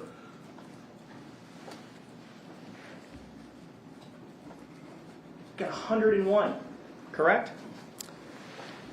That's what it alleges. That's a lot of photos, correct? It would be. It looks like surveillance, doesn't it? It looks like a stupid way to do surveillance. Right, looks kind of amateurish, doesn't it? Right. Not professional. Right. I wouldn't see how that makes sense. And then, sir, another thing located in your phone were these. Can we cue over to the overhead? Sir, what are we looking at here?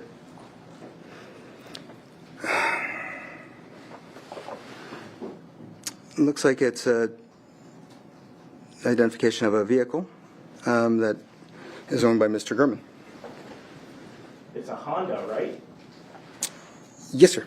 And we know from the photographs earlier, his Honda is gray, correct?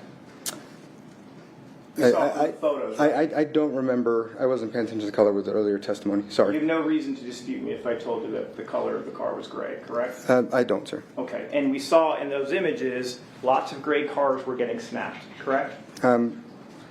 Yeah, I saw a black one and a white one, but yes. And you know what that program that's pulling up that information is, don't you, Mr.? That I do, yes. That's IDI Core, correct? Right.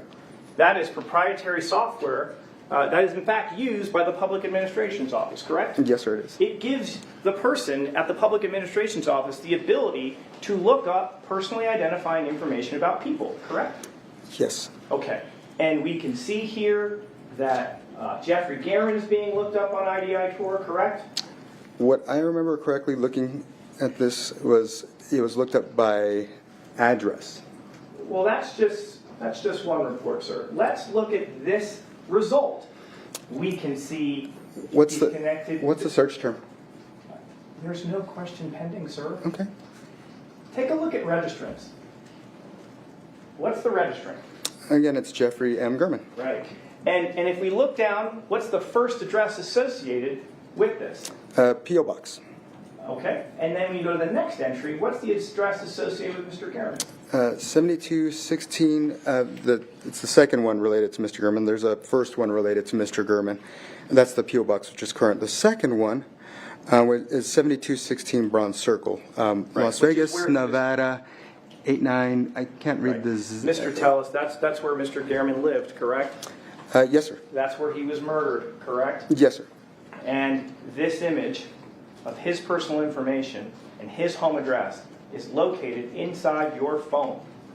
Again, I don't know that it is. Okay, so we're just, again, we don't have to do the dance, but you're just not accepting the testimony that it was located on your phone. That is correct. Okay, all right. But you'd agree with me that from just that bottom there, that looks like a desktop monitor, a Dell desktop monitor, correct? Correct. And again, this has more information about Mr. Guerin's cars, correct? Yes, sir. This is IDI Core, correct? Right. Software that is in your office, correct? The office that Mr. Jappy visited, yes. Okay. This is more IDI Core images, correct? Appears so, yes, sir. Let me just come out and ask you. This is your desk, isn't it? It probably is. Yeah.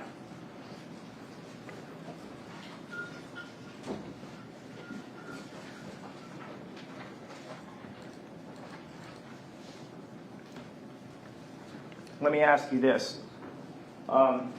During your official duties as the public administrator, I mean, you didn't have like a case with Mr. Guerin at all, right? No, sir, I didn't. Okay.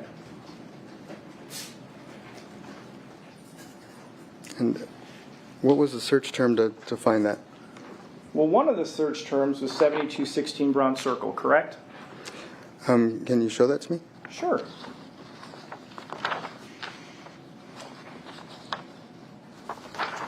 $72.16 bronze. We can cue over to the overhead.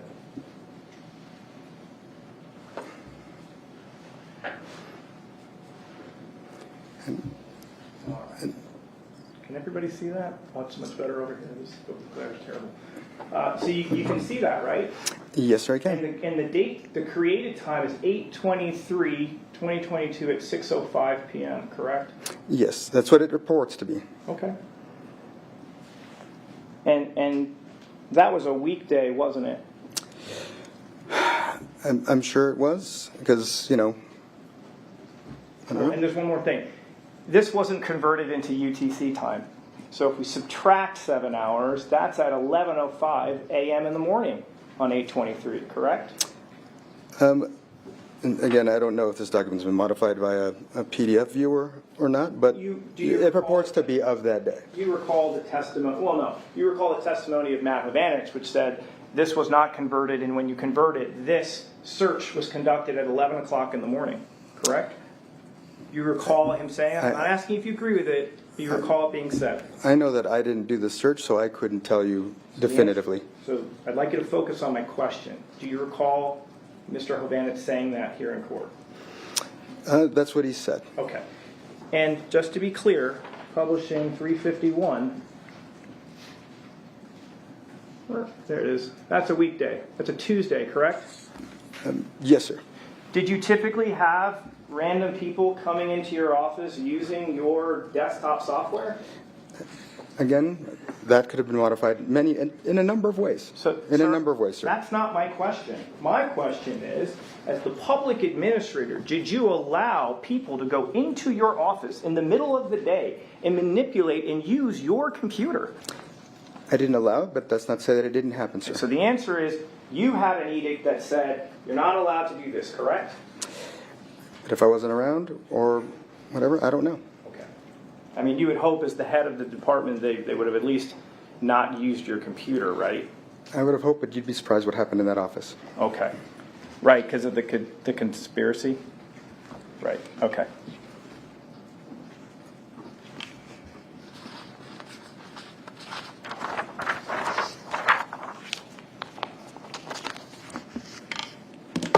Isn't it true?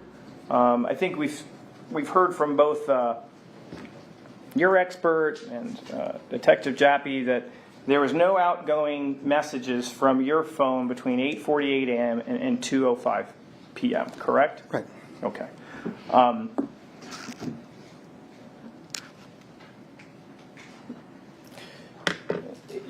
You mentioned, or at least we've kind of heard this comment about, well, maybe I was hacked. Just to be clear, you never reported to anyone that your phone was hacked prior to September 2nd, correct? I wouldn't have known about it because there didn't seem to be anything wrong with the phone at the time. So the answer is you've never reported any situation that I didn't have knowledge of whether it had been or not. You've never reported that your phone was stolen, correct, prior to 9/2? That definitely did not happen. Okay, you never reported that your house was broken into prior to 9/2, correct? I did not, nope. And there aren't any text messages on your phone complaining about being hacked, right? Again, if I was hacked, I might not have known it. Well, you know, and sometimes when we notice we've been hacked, some people will send out emails to people like, oh, you know, ignore this email, I've been hacked, things like that, right? Yeah, there are various types of hacks, sir. Right. But there's nothing like that on your phone either, correct? No, and again, that doesn't necessarily mean it wasn't hacked. Or that somebody didn't create a false image later or add files to that image later. Okay. So, sir, I want to now talk to you about this conspiracy a little bit. Is Rita Reed in the conspiracy? Well, she certainly took money from Compass Realty and Adam Fenn. So the answer is she conspired to murder Jeff Gehrman? I don't know to what extent she had knowledge of anything other than to make sure that I got taken down. Taken down, so she conspired to have you framed for the murder of Jeff Gehrman? I don't know that she was privy to that particular part of... So she's not part of the conspiracy? I can't say either way, sir. Okay, so you're not tying her to this? I don't have any evidence to tie her to this. Can we rule her out? Object again if you'd be allowed to answer the questions. You gotta let him answer. Sir, go ahead, please finish. What was the question I'll at this ask the point? question again. Can we rule Rita Reed out of your conspiracy to murder Jeff Gehrman?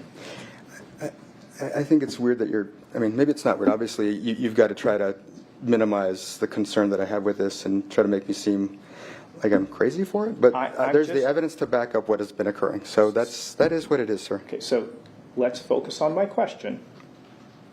Can we rule out... I don't know that we can either way, sir. Okay, so it's possible she's part of it. I would be surprised, but I couldn't rule it out. Okay, so it's possible. Anything is possible. Okay. Alicia Goodwin, is she part of this conspiracy? Again, part of the conspiracy, sure. Part of a conspiracy, Let me specify. Is she part of the conspiracy to murder Jeff Gehrman? I would think it's unlikely. Okay, so we can rule her out. I mean, again, I couldn't rule anything out, but certainly I think it's unlikely. So it's possible. Again, anything's possible, sir. Okay, so we can... That's what I said. I said All right. unlikely, but, you know, Okay, if we... understood. How about Mr. Cahill? Is he part of the conspiracy to kill Jeff Gehrman? Again, highly unlikely, but You're not ruling it out. Without further evidence, I cannot rule it out, sir. You gotta let him answer. Okay, so it's possible. Again, anything is possible, sir. Is Thomas Monroe, who's part of Compass Realty, I believe, is he part of this conspiracy to murder Jeff Garrett? Thomas Moore? Thomas, I apologize, Thomas Moore. Is he part of this? I would think that would be likely, yes. Okay, likely. Okay. And Compass Realty as a business as a whole is part of this as well, to kill Mr. Garrett, correct? Again, if you recall that the best way to take me down would be to frame me for Mr. Gurman's murder. And so, yes, I do believe that. And I want to write that down. You said the best way to take me out is to frame you for killing Garrett, right? Yes, sir. I'm paraphrasing, but essentially that's it. Absolutely. Okay. You would agree, and I think you told this jury extensively on direct examination, what a thorn you were in the side of Compass Realty, correct? I was, yes. You fought them at every turn, correct? Absolutely. You thought what they were doing was improper, correct? I think I proved that. Okay, you thought that so much of their wrongdoing that you actually went to the police about it, correct? Yes, sir. And you were, till the moment that you were stopped working in that office, you fought against Compass Realty, correct? I believe when that order was entered on August 30th, that shows that. Absolutely. And the issue for Compass Realty is because you were the public administrator, correct? Right. You stood in their way from doing the things that they wanted to do in terms of independent administrators. Is that right? Yes, sir. And in fact, again, that order was going to allow me to dig into them and actually prove, without a doubt, that Detective Jaffe was just ignoring criminal conduct, sir. Yes. So here's the thing, though. You said that they did something else. They also donated to somebody. Who did they donate to? That's Reed Reed. How much money did they donate? $10,000. So they thought, and let me get this straight. This is, in your opinion, the things that they were doing cost in the millions. Is that right? Absolutely. This is $1 million scheme that they're running, correct? Mm-hmm. And all they could muster to fund an opponent was 10 grand? No, campaign laws prohibit anything over $10,000. So did any other independent employees of Compass Realty shell out money for Rita? So there's, again, Adam Fenn and also How Compass much? Realty. How much? $5,000 each. And so, that's all that they needed in order to... So if I'm hearing you correctly, you have described yourself as the sole impediment for their multi-million-dollar scheme, and the only thing that they could come up with financially to stop you is just $10,000? No, sir. Okay. That's your C&Es that you submitted, that's all we have, right? It's like 10 grand. That's 10 grand on our campaign contribution report. Right, That is not all the money that they've given to anybody to, again, to engage in this Are activity. you speculating at this point? Ask if you're allowed to answer the Okay, question. please finish the question. Again, without being able to firsthand investigate, because Mr. Gurman was murdered and I had been arrested and been sitting in jail for 2 years, perhaps I'm speculating, but if I'd had that authority like I had intended, I would have uncovered the various different ways that they actually tried to, thwart me. All the attorney's fees that they paid in order to pay these attorneys who would, again, this was an escalating situation that started basically, go on. I think we're a little far afield of my question at this Sure. point. Okay. I don't know that was as responsive to my question. So let me direct you back to it. You would agree like $10,000 is really not that much money. In the world of countywide races, 10 grand, not that much, correct? In the world of county races, it's the maximum contributions for these two guys, or these two entities. For those two guys. But listen, if we're talking about, look, you know how politics work.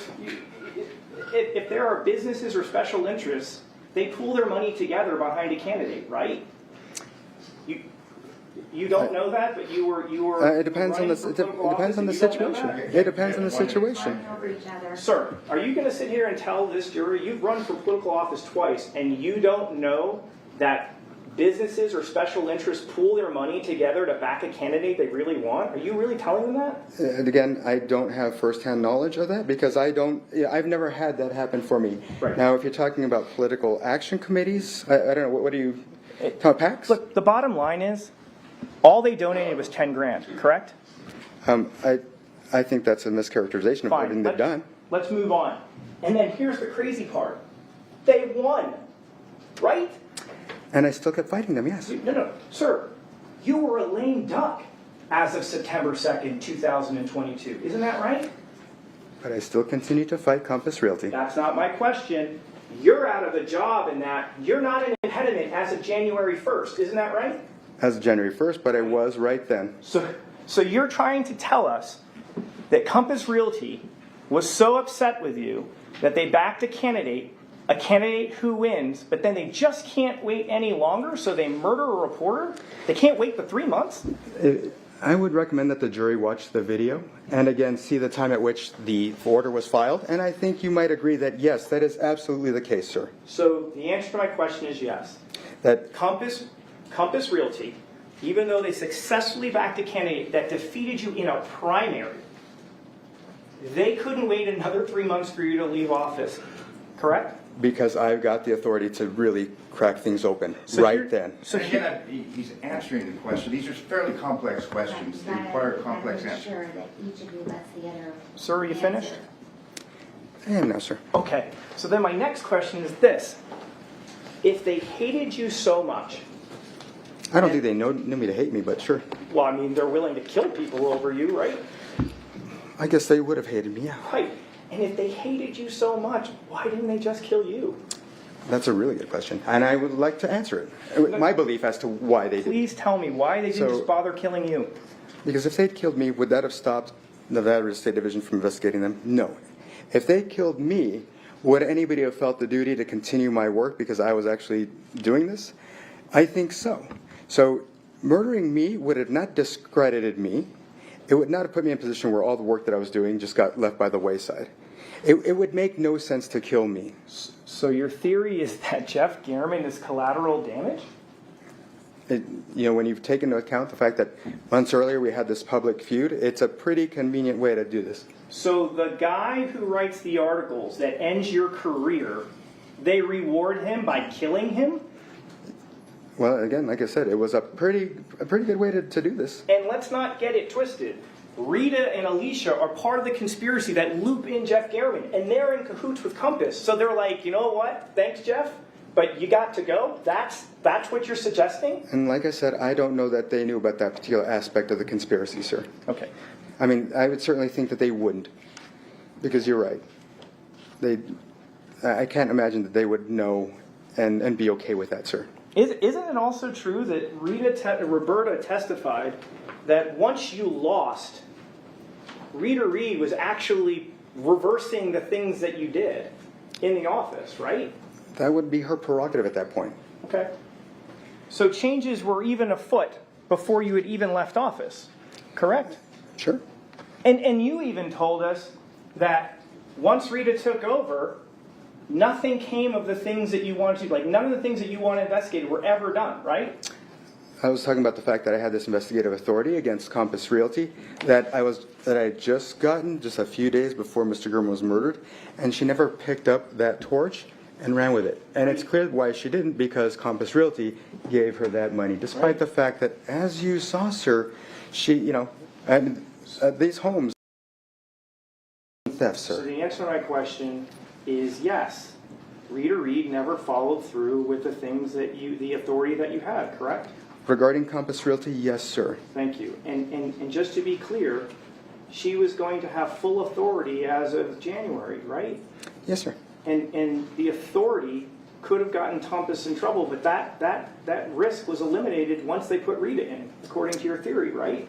Once she actually became the public administrator, that would be the case.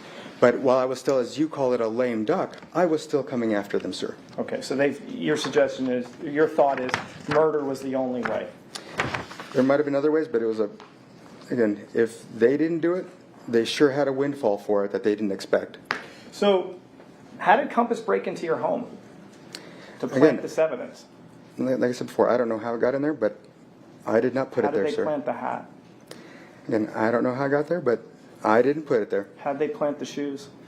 I don't know how it got under the couch, but I did not put it there. How did they get your DNA in there? Again, I don't know when and where that DNA was allegedly obtained, so I couldn't say, sir. How did they put the images in your phone? Again, I don't know if that was in my phone or on a corrupt image or what have you. Again, you cannot say when or where any of this occurred, really. And again, when they executed this warrant, the police, they did that also in the presence of your wife, correct? Not exactly, sir. If I may. So, The answer to my question is no? not all of them did. Okay. And so, No question pending. I appreciate it. You'll have a chance on redirect. okay.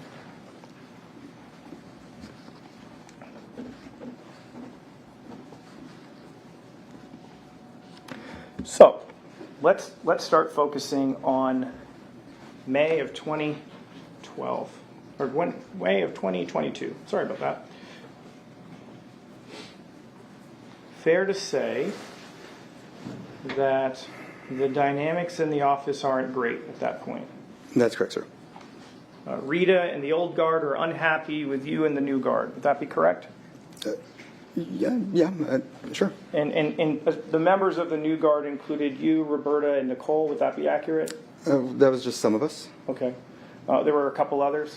I believe there were actually 10 folks, and after Janie retired, it was just 4 old guards, as has been stated. So 6 of us who are, and that didn't include me either. So I guess it'd be 7 of us versus the 4 people who had gotten there before I did. Okay. So you agreed to do a sit-down interview on May 11th of 2022 with Jeff Gehrman, correct? Yes, sir. Why did you agree to do this interview? Because I wanted to dispel the notion that there was any concern. You were being accused of a series of things, including creating emotional stress on your employees, correct? Right. Bullying Right. and engaging in an inappropriate relationship, correct? Right. Okay. When you sat down to do this interview, did you want to get the truth out? To a certain extent, yes, but when it came to the office issues, yes, sir. Okay. When you sat down, when you spoke with him, were you truthful in your interview? Not entirely, no. Okay. What were you untruthful about? About the extent of the relationship with me and Roberta Lee Kennett. Okay. What was different? What did you say versus the truth? I said that, she and I had no affair, but, regrettably, we did have, and when I say regrettably, I think we both regret the mistake, but we had a romantic affair with each other. Okay, so you did lie to him, correct, on that topic? I didn't think that was for the public's business. That's not my question. My question is... I did lie regarding that particular issue, yes. Okay. Now, you would agree with me, at the moment you sat down for that interview, you were in the throngs of a re-election campaign, correct? Yes, sir. You would agree with me that the public administration job was something very important to you. I mean, sure. Yes. Obviously, again, it was important at the time. Yes. I mean, well, listen, you told us a little bit about your story. I mean, right? I mean, you put yourself through law school. You opened up a law firm. You were elected to this job. You were proud of the work you were doing at the PA's office, correct? It absolutely was. Okay, and you wanted to remain in that job, correct? I certainly did. Okay. And you would agree with me that if you had been entirely truthful, that may not have helped your election prospects. Would that be correct? That was certainly not the sole motivation for lying. And I understand that, but that is a factor, correct? I don't know. Again, I don't know that I necessarily consider that to be the primary factor, or honestly consider it to be a factor at all. My main concern was having any embarrassment or any, for both of our families, that kind of thing. And listen, that's totally fair, right? You're concerned about your family, maybe you're concerned about Roberta's family. Understood. And that for you is the main reason why you're not being truthful about that. Right. Okay. So, you sit down. Did you feel after speaking with him that you thought Gehrman would give you a fair shake? I did. I thought we had a pretty good conversation. I walked outside with him. I told him more about a lot of the issues that had occurred at the office before I got there, and about the way that, the strange things that had happened. I won't get into it, but yes, I thought by the time we were done that, that he understood what was really going on at the office. Okay. And when he, sorry, excuse me 1 second. when that was published, you were very upset, correct? Yeah, I was shocked at, what ended up coming out versus what we had discussed. Yes, sir. Were you devastated?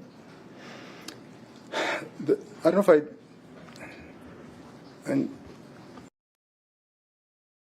that I ever, consider myself devastated on anything. I was certainly upset. I was, hurt for, that this came out, but that was that day. That was that day. Sure. And on that day, and let's just be clear, because not only does it potentially jeopardize your work, but it jeopardizes potentially the family stability. Fair? In a sense, yes. My wife did forgive me, but it certainly it wasn't good optically for obviously my children and have them teased by other kids or what have you. So from that respect, it was a little hard on them. And here's the thing, he didn't have to write it the way he did, but he chose to do so, correct? Certainly, yes. And you talked to him about how upset you were when you saw, I'm assuming, an advanced copy of it, or at least before. No, I believe it was actually after it was released. I think people have been misstating the date of the article because I think my text was after.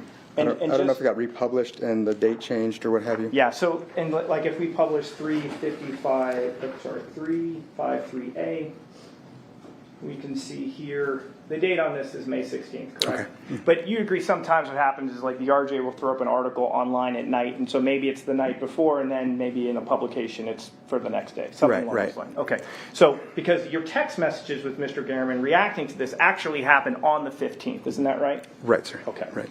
So I want to talk about that if we could. If we could cue over. Now on direct, you said it was a bummer, right? Or was that the election loss? I can't remember. I don't. Which was the bummer? I think and maybe I can't remember what was a bummer per se. The articles certainly were not. I wasn't happy about them. Yeah. Well, let's turn to this message. It's on page 4, and you state, "I don't know what to say. I told you about how much this has all impacted me. You heard from employees who are being harassed by these people. Provided you proof." I'm assuming that's proof, correct? It says prove. It's a typo. It might have auto-corrected and yeah. Understood. Yeah. Provided you proof that I was doing my best to actually smooth things over after I had to make hard decisions. Still, you wrote an article that makes me sound like I'm the guilty one.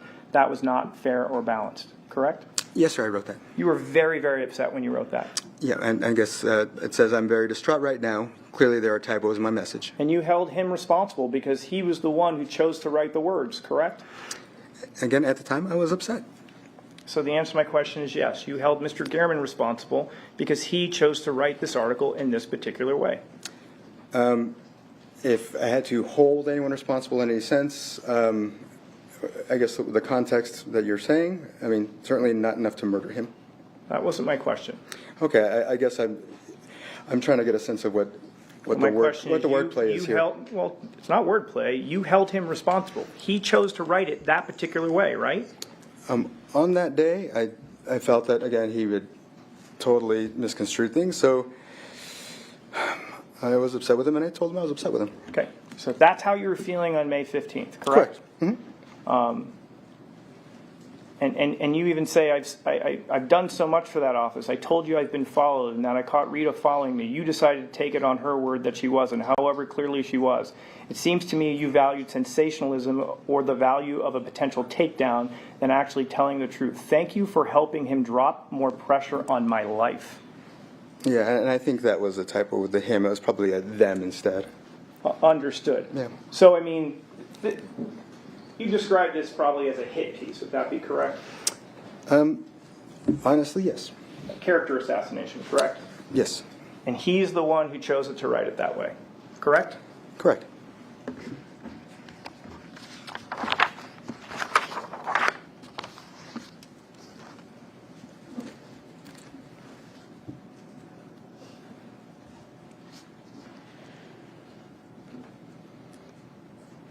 And then what happens is about 9 days go by, and he reaches out to you again, correct?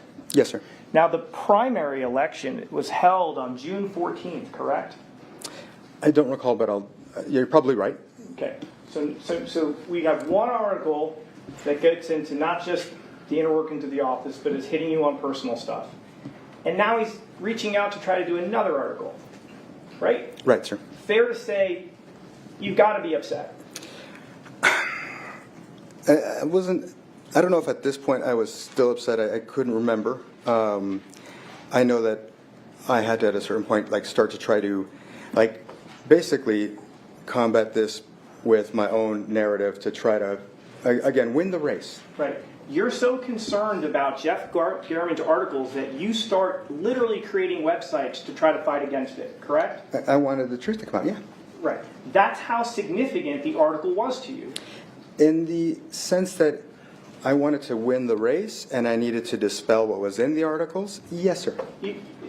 You must have felt that this guy is just personally out to get you at this point. Not personally out to get me. I thought he was a friend of John Cahill's. Okay. Later I found out that Alicia Goodwin's father was a friend of his. That must have been infuriating. I mean, it is what it is. Like I said, by the time, about a month later, I think you see my tweets. I'm more just trying to... Well, we'll talk about different things over time that we see from you. But moving on, you end up providing a written statement, correct? Yes, sir. I would imagine you're hopeful that you're going to get more of a balanced article from him, correct? No, sir. Okay, you're just hoping he'll just publish something, correct? I'm just hoping that it won't be too bad because I'd already figured by this point it's well, you know what, he's going to do what he's going to do. But it was pretty bad, wasn't it?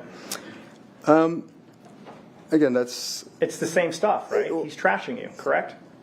But there's a certain point which you kind of get desensitized to things. Sure. Right? So by the time the fourth article came out, I was like, oh, whatever. Right? I will say that when it comes... My objection, he's answering the You question. guys, both of you got ready. I know, but sir, the witness is non-responsive to the question. He's answering the question that's posed, and it's a complex I'm question. asking him to ask the question again. You're upset because he's trashing you, correct? Again, I couldn't say at that time that I was still upset or just trying to fight to win the race. Okay. This was not helping your election, was it? No, that it certainly wasn't.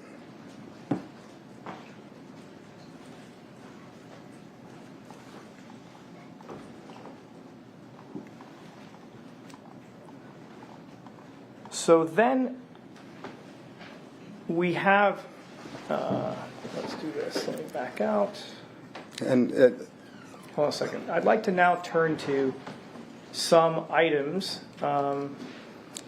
that pop up in your phone kind of around this time. So there is this image from May 20th. I'm going to publish that. This was found in your phone, correct? yes, it was, sir. You're not denying that this was something actually in your phone. No, and I can tell you why I did. I'm not asking that question, but the title of this is How to Push Down Negative Search Results. Correct?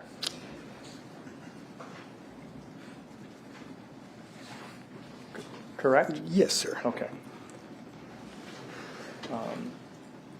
We have these kind of inflammatory tweets that you're tracking where they're talking about you, correct? I was not tracking these. These were given to me by Roberta Lee Kennett. Okay, so people remember are sending them to you, right? Yes. And then you have this message here to Mr. Kinsley. And just to be clear, that is a message that is being kind of issued out on the 15th, which would have been like that day that article came out, right? Is that correct? Because you had sure. said, because the article was dated, the original one's dated 5/16, and we had that conversation about it released earlier, right? Right. Okay. So let's look and see what you say here. Isn't it true you tell Mr. Kingsley, I'm working to bring the full truth to light? I guess I want to focus on, you're kind of maintaining the same posture that you had with Gehrman, right? About these things, some things are true. None of this stuff is true, correct? Well, and again, like I said, I'll point out that I did lie in this message because I did not want to publicly embarrass my family further. Right. Right. And to be fair, it's understandable, but so this is something that the potential impact on your family is so significant, you're even telling people in this context like it's not true because that's an important thing to protect. Fair? I don't think that my wife would have left me, but certainly I didn't want them to have to go through any embarrassment or any pain. Sure.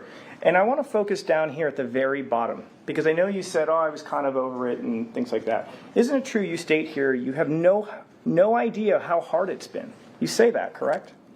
That was that same day, and that was referring to the troubles that I had with the ladies in the office, that no matter what I was doing to try to actually make peace with them, giving them raises, whatever things, that still, again, I had to be a cheerleader for the other employees while trying to minimize the damage they were doing. Okay. You say I'm truly devastated, correct? And that was, again, on the same day that I texted Mr. Gurman. So the answer is yes? Yep.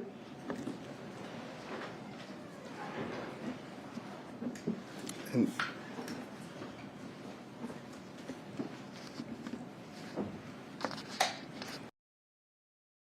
out to county officials to see if there's anything that they can do to help rein in Rita Reed's behavior?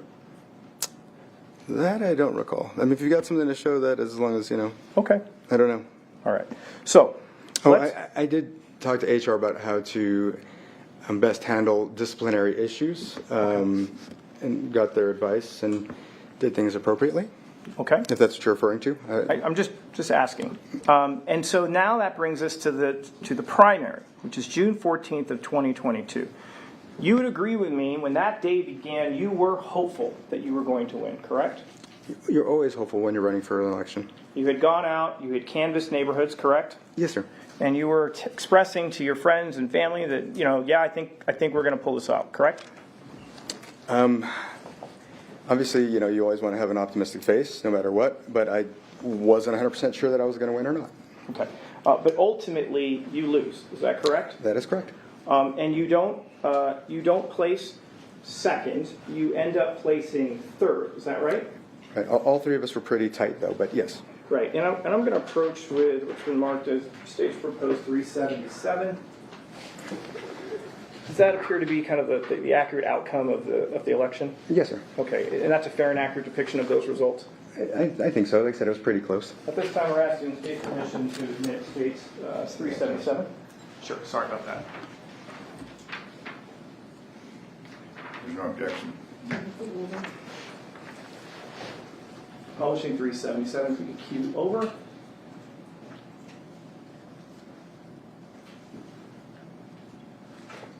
So, when we look at this, you don't lose by much, do you?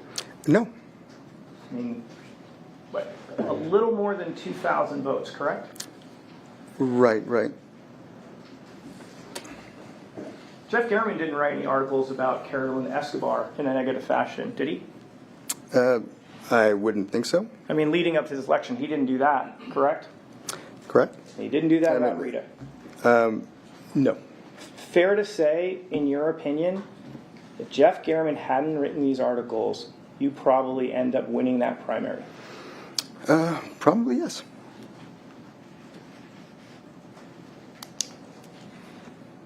It had to be crushing, correct? No, it was disappointing, but again, I knew that my chances were 50-50, so I was prepared for a loss. And I think my conciliation post on Facebook was pretty clear that, hey, you know what?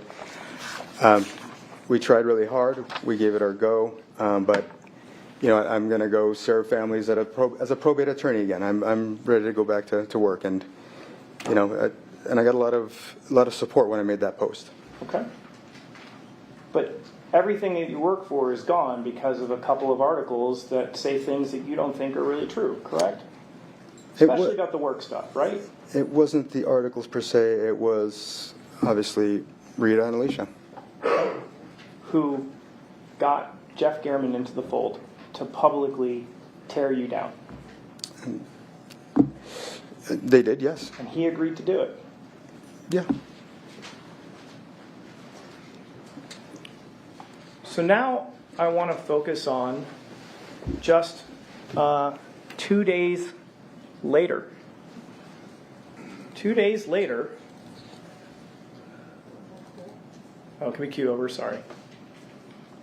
2 days later, Jeff Gehrman writes to you, correct? Mm-hmm. At this point, you are kind of right on teetering on the verge of like conceding, correct? I think it took a long time for the count to occur. It was like almost a week. So we were, again, this is a while back, so if I remember correctly, we were still waiting for the final outcome.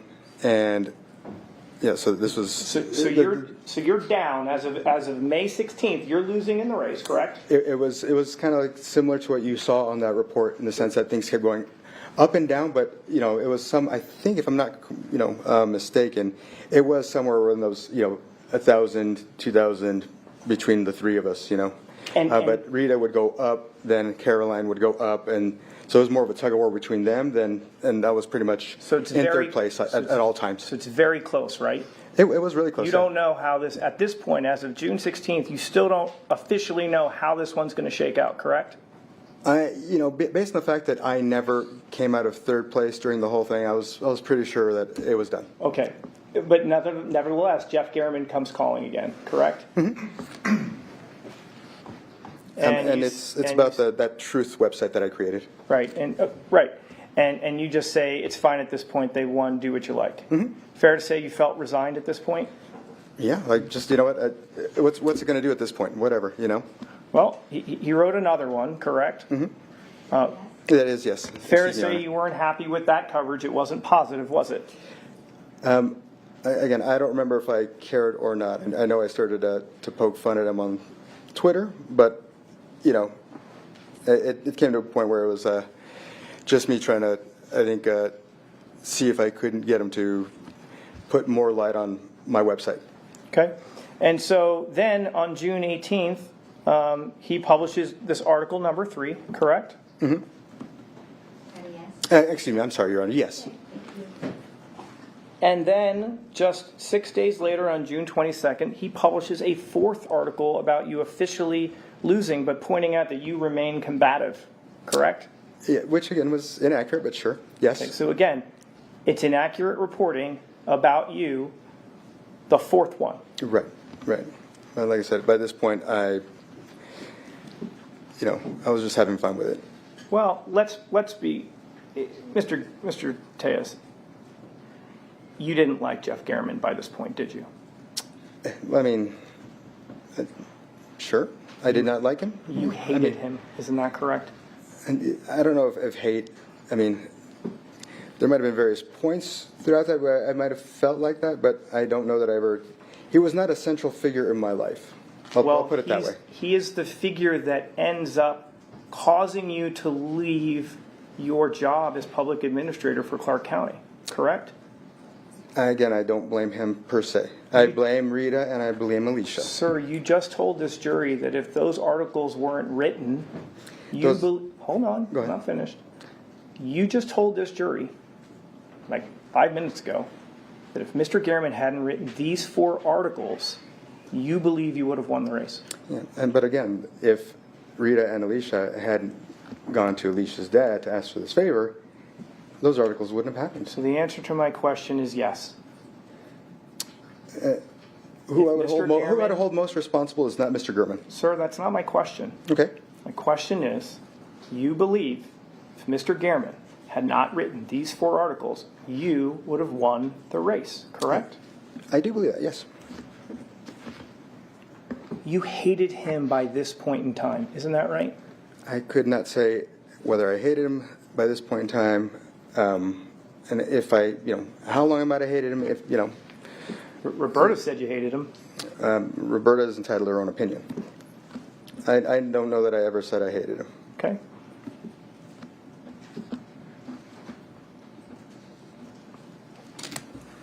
So,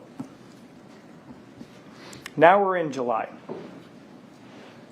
Fair to say working in that office had to have been hard in July. So after the election loss, I ended up, so I guess just back up a little bit. When Mike Murphy came into the office, it was not a directive from Clark County. It was a request. Jeff Wells said, hey, you've got this situation.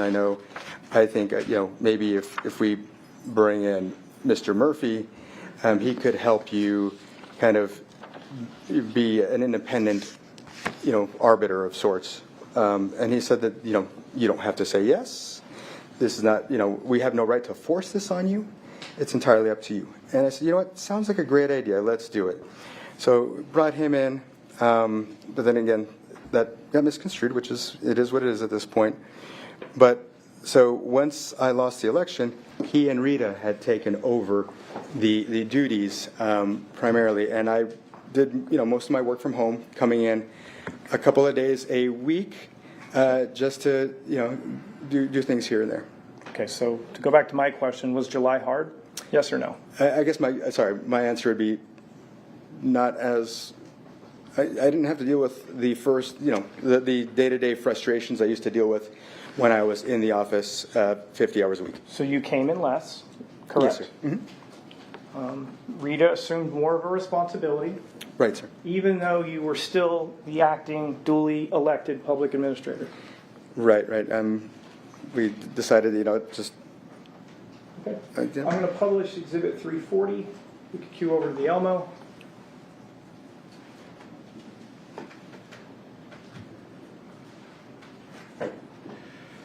On June 13th, I don't know if you are aware of this back in the day, but an email is sent out. I'm sorry? July, sorry about that. July 13th of 2022, Jeff Garriman is making a public records request, correct? Yes, sir. Now, in July, you have already lost your race, correct? Right. So the election isn't at stake. Is that correct? Right. Correct. You will be gone in a matter of 6 months, right? Right. And now, Jeff Garriman is asking for all emails between Public Administrator Robert Tellis and Estate Quarter Roberta Lee Kennett from January 1st to the date that this is fulfilled, correct? Right. He also wanted all of your communications, including messages between you and Roberta, correct? Right. He wanted you to wanted the county to provide all text messages between you and Roberta, correct? Right. From your personal cell phones, correct? Yes, he did, but he was not allowed to have them. But yes. Sure. Understood, but that's how far this is going. And additionally, and I didn't read that in the middle, it included a request for Microsoft Teams messages as well. Isn't that right? Right. Okay. Now, sir, you are familiar with the county's policy. Well, let's do it this way. You testified to this jury that, before the records request went out for the Teams messages, you had reviewed them and you didn't have any issues with them, correct? And I'd love to elaborate on that if I could. I need you to focus on my question. Yes or no? I had an opportunity to. Yes, I did have an opportunity to review them before. Judge, it's a two-way street on this one. Okay, if you can answer the question, yes or no. I haven't finished the question yet. Oh, Then I can ask Mr. Hamner if he wants you to answer the question. I need you to listen. I need to finish the question. Oh, I thought you were done. Sorry. Well, yes or no. You testified on direct examination that you reviewed Teams messages and you did not have an issue with them, correct? The production that I understood was going to be sent to Mr. Gurman, yes. Right. And just to be clear, you were familiar with the county's policy about what gets produced in a public records request, correct? Yes, sir. And so, isn't it true that under this county policy, personal messages would not be produced under a public records request? That is correct. Okay. So any personal communications between you and her wouldn't go out to Mr. Garriman, correct? That is absolutely correct. And that is why, and so you're like, I don't have any issue with that other stuff going out, correct? Correct. Okay. But let's be clear about something. The election's over, right? Mm-hmm. And Jeff Garriman... Yes, I'm sorry, Your Honor. And Jeff Garriman seems to still be digging about you and Roberta, isn't that right? Yes, but there's nothing to dig. Provided, obviously, that if he was going to receive what I saw, then there was nothing for him to dig. I mean, you would agree, I mean, reporters typically don't ask for records requests unless they're planning on doing a story, correct? Sometimes I think they're just fishing to see if there is a story. And according to this records request, he's fishing about one thing. It's you and Roberta, right? Right. Okay. Which you told us back in May when you sat down with your interview with Jeff Gehrman, the number one priority was to, protect your family and not really dig into that, correct? Or at least disclose that, correct? I'm sorry. You told us when you met with Gehrman on May 11th, you had said, I was truthful about some things, but I wasn't truthful about everything. The one thing I didn't want to talk about was the indiscretions. And you said that the reason for that was I was really concerned about my family, correct? Okay. The election's over. You're on your way out, and now this guy is wanting to ask more questions about you and Roberta, right? Yeah. It's not about you and Rita, right? There's a... I know that there was a later request for those other emails that got appended to this, but I don't know if you remember that with Mike Murphy and Rita. Just in this specific request, he's not asking for communications between you and Rita, right? Correct. He's not asking for communications between you and Alicia, right? Correct. It's just about you and Roberta. Right. He's not leaving it alone, is he? I think he's still fishing. That had to have been frustrating, Mr. Tellis. No, it was not, because I knew he wasn't going to have anything based on what I reviewed from the production. Okay. So it's your testimony that the possibility of a fifth article didn't concern you at all when the potential source of the request is just about your communications between you and Roberta. You're telling us that's not a concern at this point in time. Again, so I can explain to you how things... Yes or no? Is it a concern or is it not? Not at the time that I reviewed those documents, no. Okay. So, now, let's now jump forward to August 8th of 2022. On that day, Dan Coolin emails you and starts to tell you about the production request, that it's going to start to happen, correct? Yes, sir. Okay. That's on August 8th, right? Yes, sir.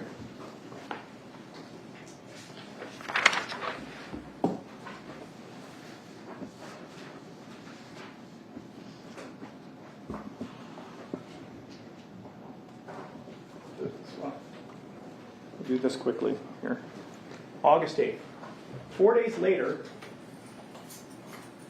in your phone, the Google Maps and bronze circles start popping up, correct? No, sir. Read this out to me. What does that say? That says August 12th, 2022. Great. Publishing 364. This is the street surveillance. Please read out to me what the date is on that. August 15th, 2022. Okay. You would agree that August 12th is just 4 days after August 8th, correct?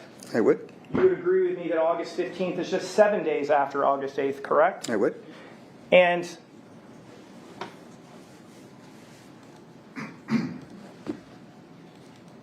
if we go back to the overhead, 354.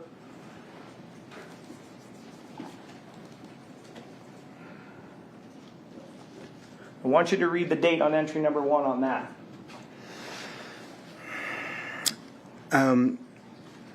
The modified date? Yeah. 8/23. Okay. 2022. I wish I could do the math on that one. I feel like that's like about 2 weeks after August 8th, correct? Somewhere around there.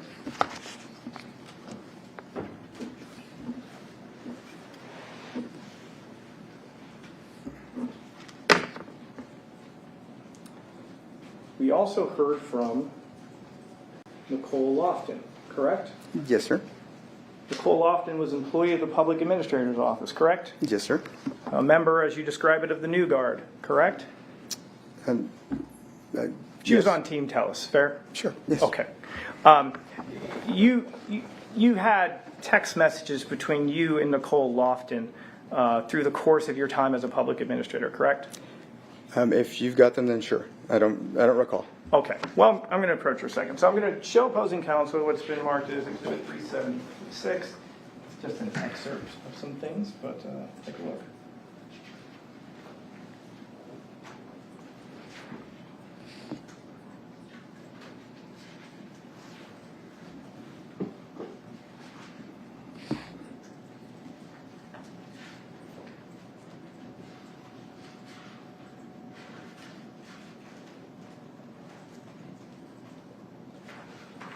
And these are just excerpts, they're not the entire.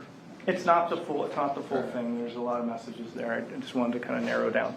I'm going to approach in a minute, but I need to get an understanding. By August, beginning of August 8th, by August 8th, how are you feeling about Jeff Gehrman's next upcoming article? I don't recall. Okay. Are you concerned at all? I don't recall. Okay. Well, let me show you what's been marked as Exhibit 376, proposed Exhibit 376. I want you to just take a minute and flip through those and let me know if you recognize essentially what you're looking at there.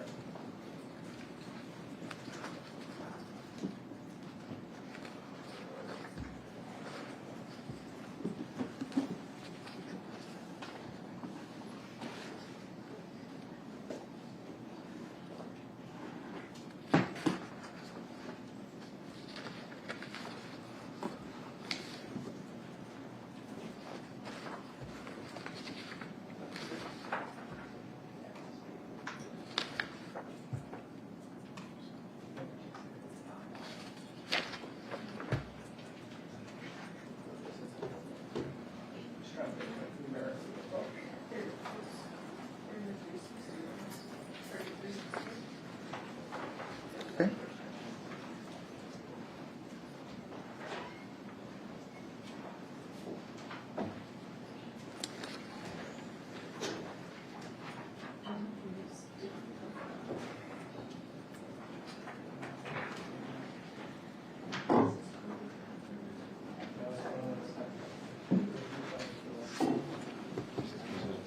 We're getting close to it. Do you have that timeline exhibit that was used there, Mr. Rep?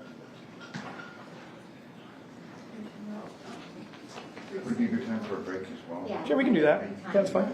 All right, at this time, we're going to take a break during this recess. You're admonished not to discuss or communicate with anyone, including your fellow jurors, any way regarding the case or its merits, either by voice, phone, email, text, internet, or other means of communication or social media, or read, watch, or listen to any news or media accounts or commentary about the case, do any research, consult dictionaries, the internet, or reference materials, do any investigation, test a theory, recreate any aspect of the case, or in any other way investigate or learn about the case on your own, or form or express any opinion regarding the case until it's finally submitted to you, and we'll be in recess for 15 minutes. Thank you. All right, next one, jury.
bring the, he can take the stand and we can bring the panel in, right? Yeah, I was trying to get copies of it. Okay.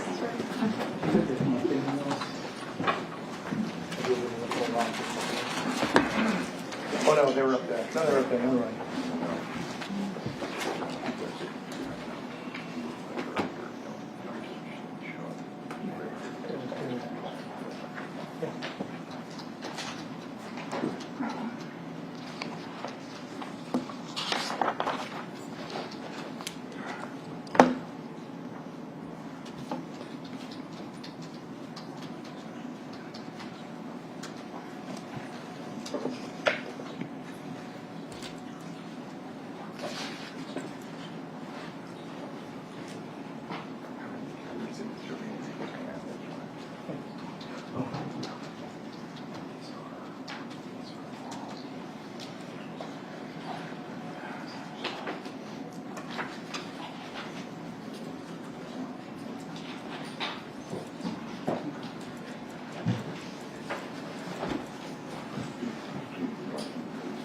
They were already gone.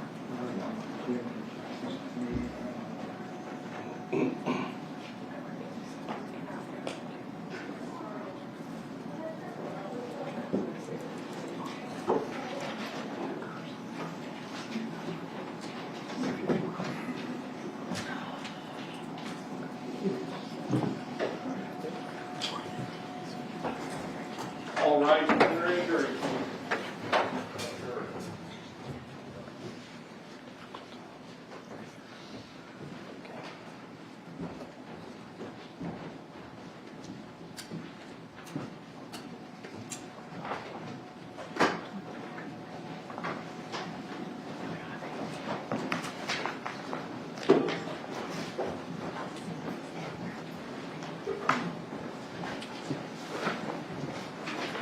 Thank you, everyone, please be seated. Does the state stipulate to the presence? No problem. And Mr. Drafter? Yes, Your Honor. Okay, you may proceed. Thank you.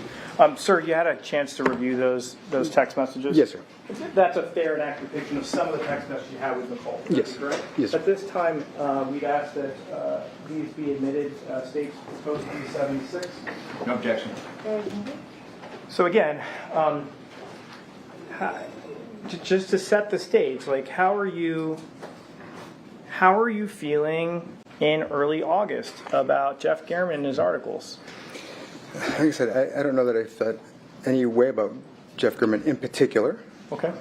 right? Okay. All right. So we're just publishing these. Just kind of zoom in. So that's just the ones in green. That's you, correct? Yes. That's just the first page that goes back to August 17th of 2021. Is that right? Yes. All right. So this message is from June 15th. That's the day of the primary, or at least the day after the primary, correct? Yes, sir. I think you state, isn't it true you state to her, good morning, full results aren't in yet. It's about a three-way tie with me, last by around 2,000 votes. The precincts I'm counting on aren't in yet. And Nicole says, praying, right? Mm-hmm. And you say, me too. Yes. Turning to what's marked as page 64, just on the actual pagination. We look at this bottom email at 6:15 at 12 o'clock p.m. She writes to you, folks are prancing around like you conceded. Did you? Do you remember her writing that to you? Not until I see it now, but it's been a while. Okay. And then your response is, isn't it true your response was, no, I'll check the website to see if a winner was declared. And she responds, okay, correct? Yes.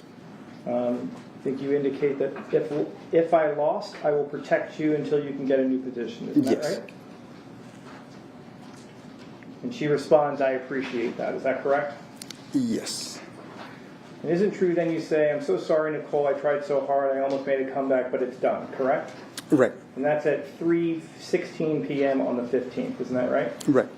And you say here, unfortunately, too many people bought the lies, isn't that right? Right. And when you're saying that, you're referring to the voters, correct? Yeah. And the lies were propagated by those articles, correct? Yes. That Mr. Gehrman wrote. Right.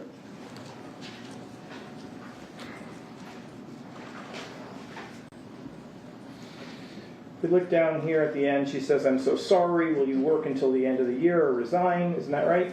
Yes, sir. And she says, "Thank you for believing in me." Isn't that right? Yes. Fair to say she cared for you and how you treated her in the office, correct? Right. All right. And you told her, in fact, "I very much believe in you. You have been my best employee. I'm so sorry that I couldn't pull it off." Isn't that correct? Right. And she lets you know that you fought hard. Isn't that right? Right.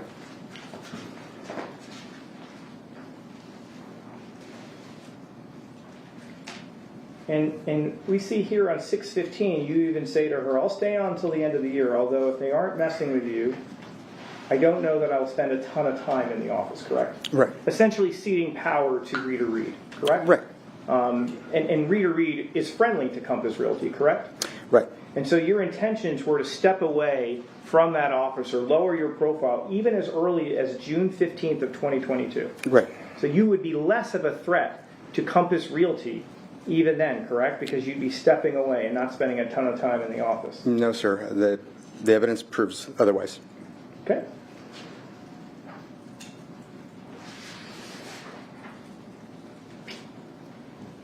And then we look here at text on June 21st. Nicole says, "Now Alicia is in the other cubicle counting the files that were left in there. These people are so sick. They spend half the day trying to get you instead of working." The you she's referring to is yourself, correct? I don't know if it was that or, generally saying you in that sense, because I don't have files in a cubicle. Okay. So it might have been, that perception that, I don't know how to explain that. I think you get it.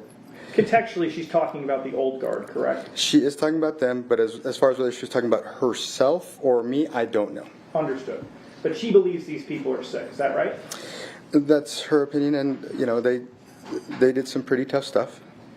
Well, and it appears you share that same opinion. You say yes, like they think it all still matters, correct? Right, like they're still trying to sabotage me, but it's pointless at this point, right? Well, you say it's pointless, but we'll get to that in a second. Sure. You then also say she's probably trying to get fodder to pass to the reporter, correct? Mm-hmm. Yes. So the reporter is still on your mind, isn't that right? Just from the standpoint that they're still trying to concoct things, and that's why I decided to stay away from the office so they couldn't concoct anything anymore. Because the articles were damaging, correct? They were damaging, yes. Professionally and personally. Primarily professionally, because obviously I had to figure out something else to do for work, which, again, I'm a lawyer, so I guess, rehang my shingle if I can, do whatever I can. And that's a really interesting point. On August 8th, we've seen how that's the day you get notified that Gehrman wants stuff between you and Rita, correct? Correct. Mm-hmm. I want to look at what's marked on the bottom is page 110. Mm-hmm. Isn't it true that you tell Nicole at 12:28, you're dealing with a lot, I'm sorry. For me, this may have a long-term impact. I have people that no longer talk to me. Also, I'm worried in this digital age that the articles could potentially follow me around for years to come. I'm actually worried I might not have any good employment prospects after this, correct? Yes. And it just so happens that you were then informed that Gehrman is snooping around looking to potentially do another article, correct? Yep. And you're telling Nicole in confidence that you believe your future employment is jeopardized because of the articles, right? Yes, but the damage was already done. So it's not, whether he wrote another article, he wrote 10 more articles, it was irrelevant at this point. Well, apparently you don't say that, though, in your email. You don't say in that text message. You don't say, but the damage is already done, do you? You don't say that in that message, correct? Well, it says that the articles are going to have an impact, and you would think that would refer to previously published articles. So I think that it's assumed that, it's done is done. So Sir, if he goes on and does 10 more articles, same net effect, really. Right. Sir, to go back to my question, isn't it true you never use the words, the damage is already done, correct? Not in this particular message, no. Right. And you state, also, I'm worried in this digital age that the articles could potentially follow me around for years to come. I'm actually worried I might not have any good employment prospects after this, correct? I'd say it'd be better than if I had actually murdered Mr. Gehrman. So, sir, we're going to go back to my question. Isn't that what you wrote in the text message? Yes. And 4 days later, Google Maps images start popping up in your phone, correct? No. 7 days later, on the 15th, surveillance is being conducted on a street, correct? Not by me. And on the 23rd, multiple images of Garriman's information about what car he drives and where he lives is literally being screenshotted of your desktop computer, correct? Not by me. Because if it was you, that would be a big problem, wouldn't it? I- For conclusion, it's argumentative. It is argumentative. If We'll you move on. Rephrase it. No, we can move on.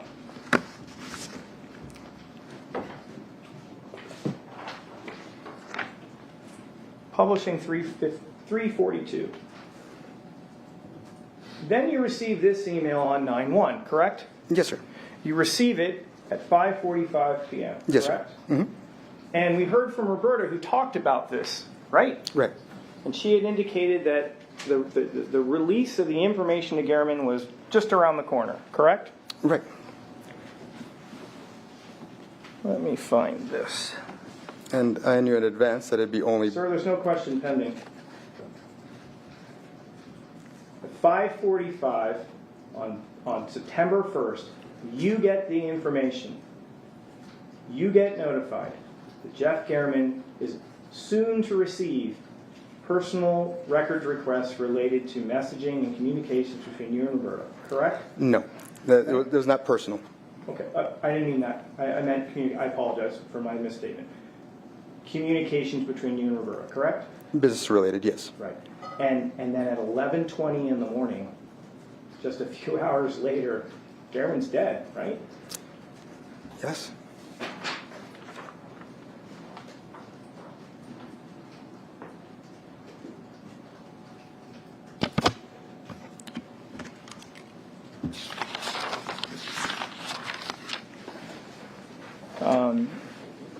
Let's talk about September 2nd, 2022.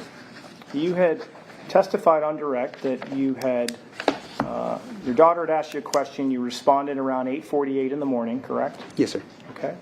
You said at that point you then hung out at home, correct? Mm-hmm. Around 10ish you went for a walk, correct? Mm-hmm. You said you... All yeses? Yes, I'm sorry, Your Honor. You said you then came home, isn't that right? Yes. And you said that you went to the gym around 12 o'clock, 12:09, Yes. correct? I think that's when you log in, around 12:09. That's when I checked in using my phone at Planet Fitness. Okay. And that's the Planet Fitness that's on like Fort Apache and Charleston, right? Yes, sir. Okay. And it's kind of just down that road, right? Down. What's the road? So you live on Spanish Steps? Correct. And then the road to kind of make your way out to Piggott, what's that one called? South Tassel. Okay, and then if you made a left to go by Piggott, what's that big road? Red Hills. Red Hills. And Red Hills can kind of get you up to that corner, right? Where the You Planet can go through a Fitness is. roundabout. You can go north from there on Apple, and then you head east to get to Planet Fitness. Okay. And I think what you had, before we do that, let me ask you this. So, what car did you take to the gym? The BMW. All right. Oh, so it's kind of, what's the color? It's not quite gray. It's not quite brown. I think it's brown. A brownish color. It's kind of metallic-ish. Right. Okay. And you took that route that we just talked about. That's how you got to the gym. Correct? Probably. Okay. Oh, another question. So, and we're circling back to something, but your belief is what's Jappy's role in the conspiracy? What exactly did he do? I'm not certain to what extent, but obviously he's the one who initiated the surveillance that was done on me that went from, I believe it was August 16th all the way through September 7th. So despite his testimony also that they only do surveillance every other day, if you look at Cynthia Sauerland, the surveillance pages from that, you see that they're done back from one day to the next. And when I requested that these surveillance logs be provided to me the first time, I received only 3. Okay. Then when I pointed out the fact that there was a surveillance log on September 6th that mentioned September 1, then lo and behold, now there was 4. I believe that there were actually surveillance logs for every single day, and they just weren't turned over to me. So I believe that, that Jappy knows that I didn't kill Mr. Gurman. Okay. So do you think it's a little strange that if Jappy wanted to frame you for murder, he would clear you of all wrongdoings with the allegations of taking bribes? I'm already here on this charge, so I don't think he needs to worry about another charge. And so if the job's done, why waste his time with Compass Realty? In what sense? Well, he testified that after you got arrested, he spent another 4 or 5 months investigating Compass Realty and then brought charges to the DA's office. Why do that? So, and this is an interesting point, because if you look, well, I guess you can't look, but the file into me was over 100 gigabytes in information. That's quite a bit of information. The file into Compass Realty was only 3 gigabytes worth of information. It appears it was just a token investigation, because again, he didn't do the stakeouts that we discussed. He very clearly said that he believed that this personal property was leaving the homes. And it's shown in 500 pleadings that, again, there was no personal property taken from these homes, no vehicles that were actually, I'm trying to finish answering your question, sir. Okay. There were no vehicles, again, for which the titles were traced. He didn't investigate the issue with the homes being trashed ahead of time to lower their values so that they could almost double on the next sale. So, again, that's, as far as I'm concerned, when he refuses to do a legitimate investigation on me, again, I'm doing just 3 gigabytes worth of data. I think it was just a sham investigation. He didn't do any of those other things he promised he would do. Sir, isn't it true you told this on direct examination, you bemoaned the Attorney General's office for looking at your case for like a matter of a month and then just not doing anything with it? You did say that, right? No. You never complained about the Attorney General not taking your Compass Realty allegation seriously? I did not bemoan and I did not complain. Okay. Did you say they didn't take it seriously? I didn't say they didn't take it Did seriously. you say that they only looked at it for like a month or 2? They only looked at it for a month. Just a month? Yeah. And Jappy looked at it for 11. But again, he didn't do the things he promised Yes he or would no? He looked at it for 11 months. do. Yes, but it was a sham investigation. Okay. It was a bogus investigation. Okay. Didn't do what he said he was going to do. All right. Oh, let's talk about Zach. You like Zach, right? I think he dislikes me more than I dislike him. I didn't really, personally, I didn't have qualms with him. I didn't. He didn't waste my headspace. Okay. And that's good to know. The disagreement that you had, do you really think it was like a total fallout over this Ottawa property? I don't. No. Okay. Because, to be honest, like, you did continue to do business deals with Zach after Ottawa, Yeah. right? I think what Zach was upset about, Sir, if I may. Sir, my question is yes or no? You continue to do business deals with Zach Schilling after the Ottawa sale? Yes. Okay. Absolutely. And now at this time I'm going to show opposing counsel what's been marked as 388, 389, 390, 391, 392, 393, 394, 395, and 396. Sure.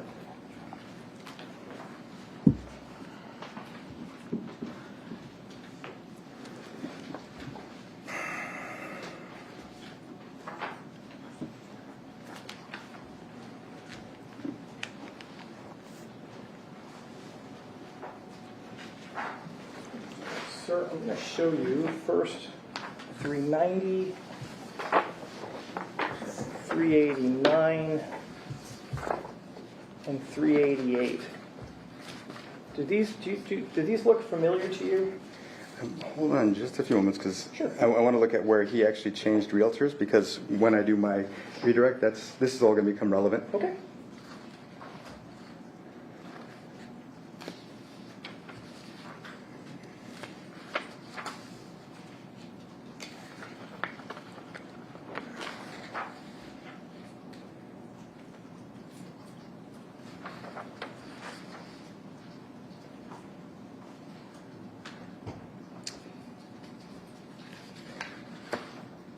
So,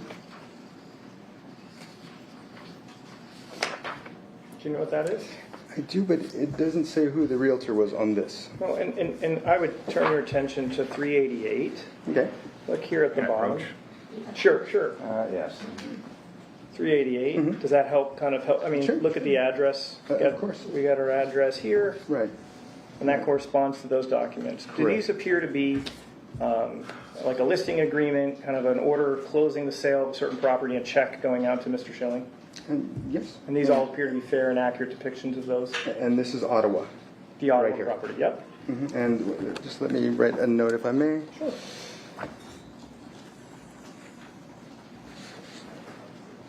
And you're okay with this?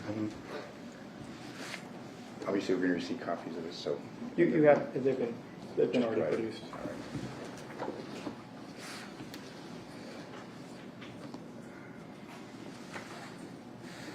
Date on it. So what is the date here? Go to the back page. We might, the very last page. Maybe it kind of shows some dates. Okay. You got it. Thank you. Okay. At this time, we'll ask for admission of stage proposed 388, 389, and 390. There's no objection. And then I want you to take a look at 396, 395, 394, 393, 392, 391. And let me know if these appear to be listing agreements.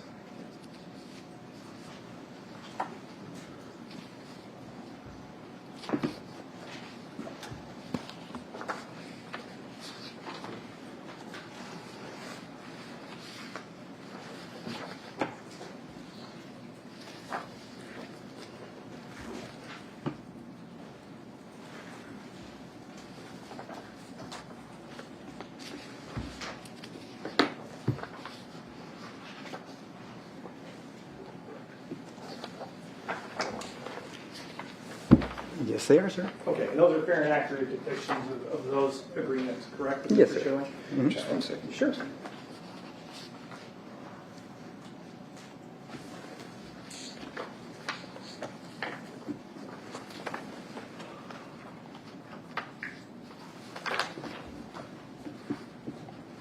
Thank you very much.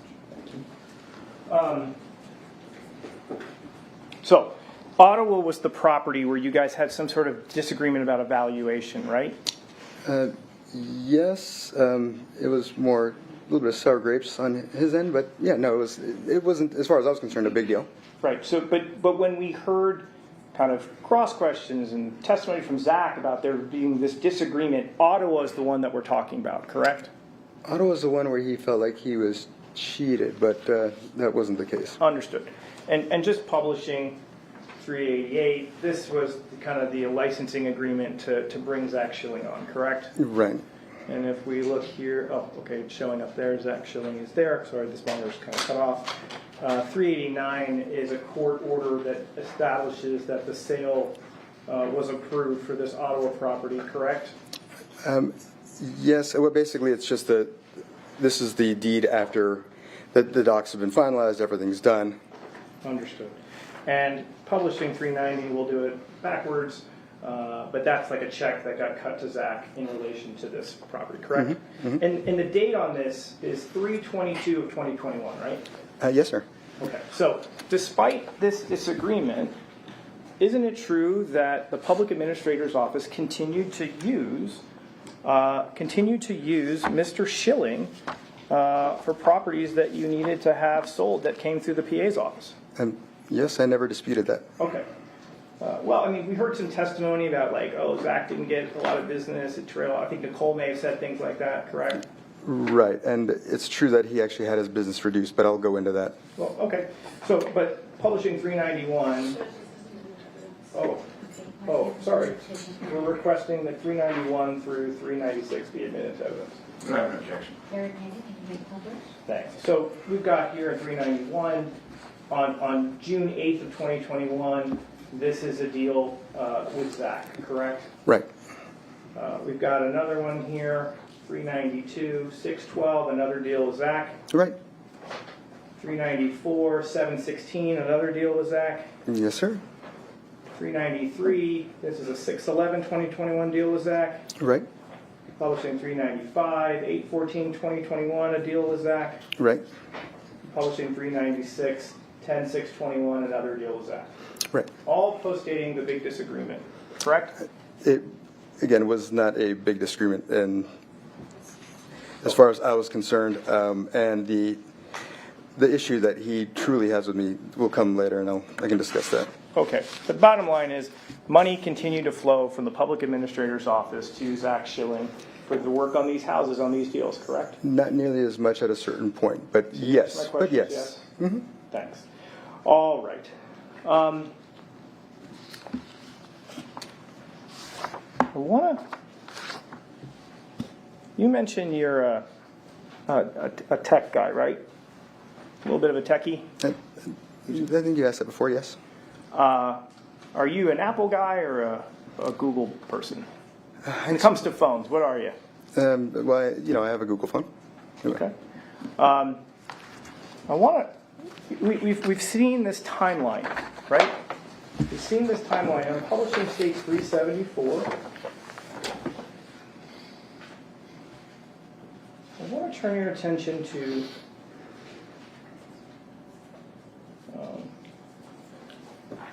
this page. It's entries 23, 24, and 25. You covered these messages and calls from your wife on direct examination. Do you recall doing that? Yes, sir. I believe you had said that you were out walking around, you received this message, and then your wife called, and you just didn't want to get back to her, and that was kind of what happened with that. Is that correct? Right, I was really close to home. I was going to walk in the door, so why? Or walk through the garage, I should say, and so why? Right. And I think you said, "Honey, I'm home," right? Something along those lines. Because May was home at that time. Right. Okay. And that was just minutes later, right? Mm-hmm. Okay. Yes, ma'am. So there wasn't any concern. It was just a picture of your daughter in this call. You were just going to take care of it, right? Right. Okay. Nothing else? As far as like messages and things go, or? Okay. Well, anything else you want to add to this, sir? I don't think so. Your wife doesn't have a Google phone, right? She have an Apple? Yes. And she, Apple's got all these crazy products. They've got what's the thing that you put on your wrist that kind of goes with your phone? What's that one called? Some of the Apple Watch? The Apple Watch. Does May have an Apple Watch? She does. Okay. Did you ever watch Steve Jobs' presentations when he would get up and say, just one more thing? You ever see him do that? And he drops like a new product or anything? No. Never seen that before? Mm-hmm. Okay. Well, let's take a look. I'm publishing I don't even know if I've shown this opposing counsel. This is just.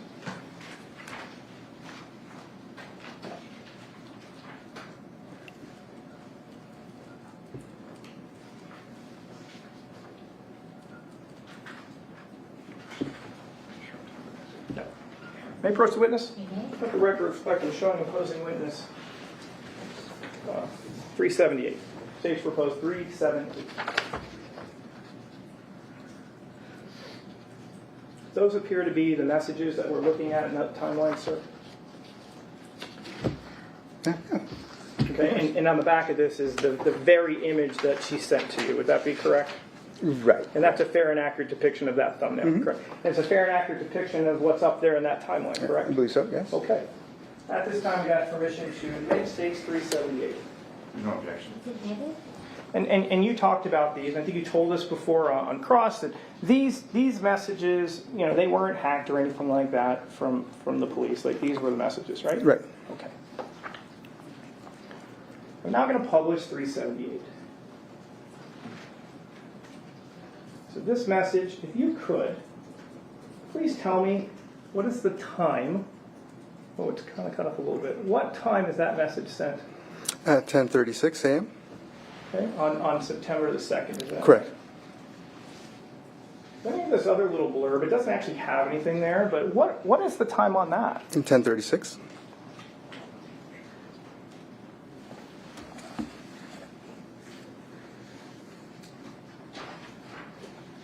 And then we have on this following page another message at 3:16. Is that correct? Mm-hmm.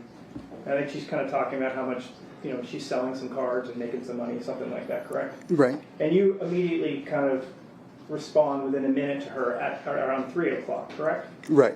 But you don't do anything here, correct? Because it's just a random message, and there's no need to. Nothing's being asked of you, right? Right. It's just a random message, Right. and you just take care of it when you walk in the door, right? Pretty much.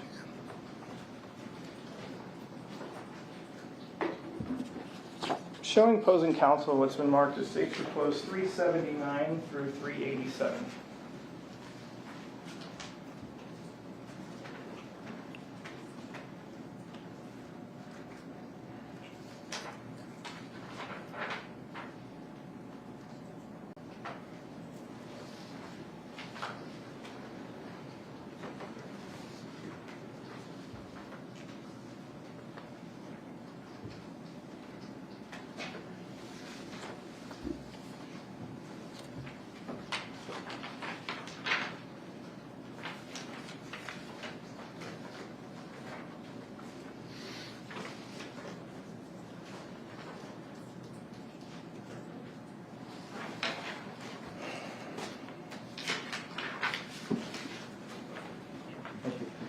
Before I approach, I'm just going to ask you one more time. You didn't delete anything off your phone on September 2nd of 2022, did you, sir? Not that I recall. Now we're going to approach the state's proposed 379 through 387. Why don't you take a look at those?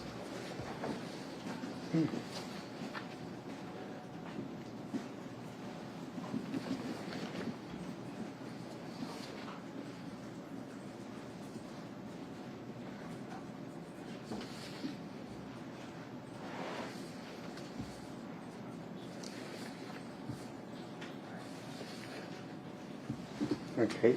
Okay. Sir, do those appear to be messages that we just looked at from maybe some other device that we were just looking at through your text messages or your timeline? Yeah. Do those appear to be fair and accurate depictions of those messages? Except there's an additional message. Right, there's an additional message. That's your wife's Apple Watch, isn't it? It is. Okay, and that's a fair and accurate depiction of what that watch looks like, correct? I believe so, yeah. And with the exception of the one message that's off, everything else seems to be a fair and accurate depiction of your communication on that day that you were just telling us about on the timeline. Isn't that right? So it seems, yes. Okay. At this time, we'd ask for the admission. States proposed 379 through 387. You could approach, please.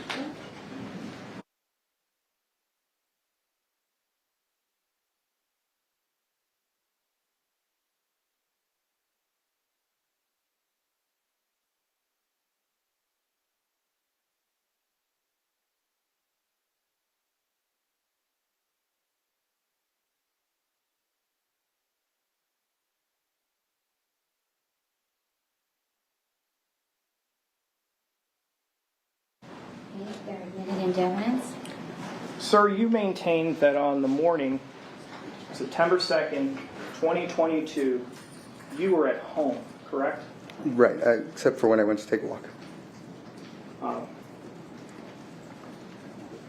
You deny going over to 7216 Bronze Circle, correct? Yes, sir. Publishing 379. That is your wife's Apple Watch, correct? I mean, it's got a picture of my daughter on it, so I'd have to assume that it is. No. That's the same picture you just told us about from your text messages, isn't it? Yes. And it's at 10:35, correct? Yes. It says Friday, correct? Yes. It also says Rob up in the corner, correct? Yes. I'm now publishing 380. Please read to this jury, what does it say underneath that photograph? It says, "Where are you?" Where are you? You told us you were at home. I did not. I said, actually, when I got the messages, I was still on my walk. Sir, is it your testimony that you were at home on the day in that morning? Not the entire morning, no, and Okay. I said that to you, And let sir. me ask you this question. That message isn't on your phone, is it? It isn't, I mean, So the answer if is no, it was it's not sent, on your- if it's it not was on sent, your it phone. should have been, One but at a time, one at a time, Sir, please. yes or no? That message isn't on your phone. why it isn't, I wouldn't know, because it, I didn't apparently it's ask not. you why. It's not on my wife's phone either. Sir, I didn't ask you why. I asked you a yes or no question. That message is not on your phone, correct? From what you showed me, it is not. And you were in possession of your phone on that day, correct? On that day, yes. And you, as the owner of the phone, have the ability to save messages and delete messages, correct? Yes. Because the person who holds the phone controls the information, correct? At that moment, yes. Right. And she's asking, where are you? Right? Yes. At that same time, at 10:30 in the morning, we've seen video surveillance of a car that you say looks just like mine driving in Mr. Garman's neighborhood, correct? That is correct.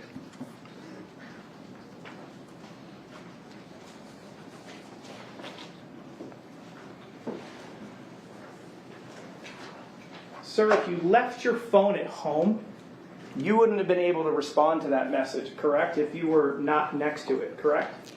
I think that's speculative, but you're If you saying left if, your house and left your phone at home on the morning of September 2nd, and your wife's texting you, where are you, you wouldn't have been able to respond to that, correct? but I did not. I didn't ask you that. If you were not in your house on September 2nd in the morning, and your wife sent you a message with a phone you had left at home, it would have been impossible for you to answer that question, correct? Again, it's a speculative answer. He can answer. But I'll ask you again. again, that would have been if in fact that was the case. If in fact I left my phone at home, then sure, yes. I have no further questions for this witness.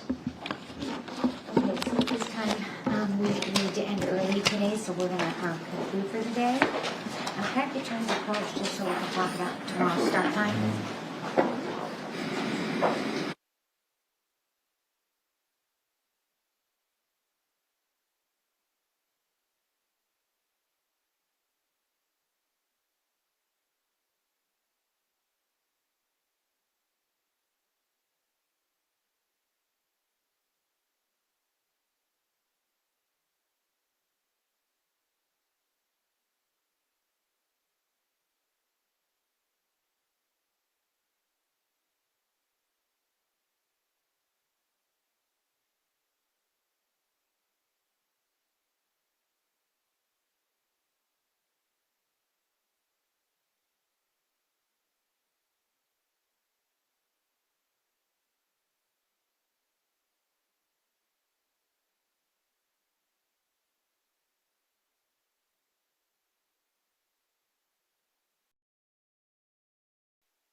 At this time, we are going to conclude for the day. During this recess, you're admonished not to discuss or communicate with anyone, including your fellow jurors, in a way regarding the case or its merits, either by voice, phone, email, text, internet, or other means of communication or social media. Read, watch, or listen to any news or media accounts or commentary about the case. Do any research.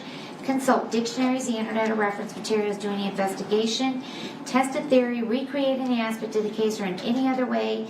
Investigate or learn about the case on your own or form or express any opinion regarding the case till it's finally submitted to you. We're going to start tomorrow morning at 9:30. So same thing, Officer Hawks will greet you and he'll bring you in. Thank you very much for your time and attention. You are excused till tomorrow morning at 9:30. All right, next year.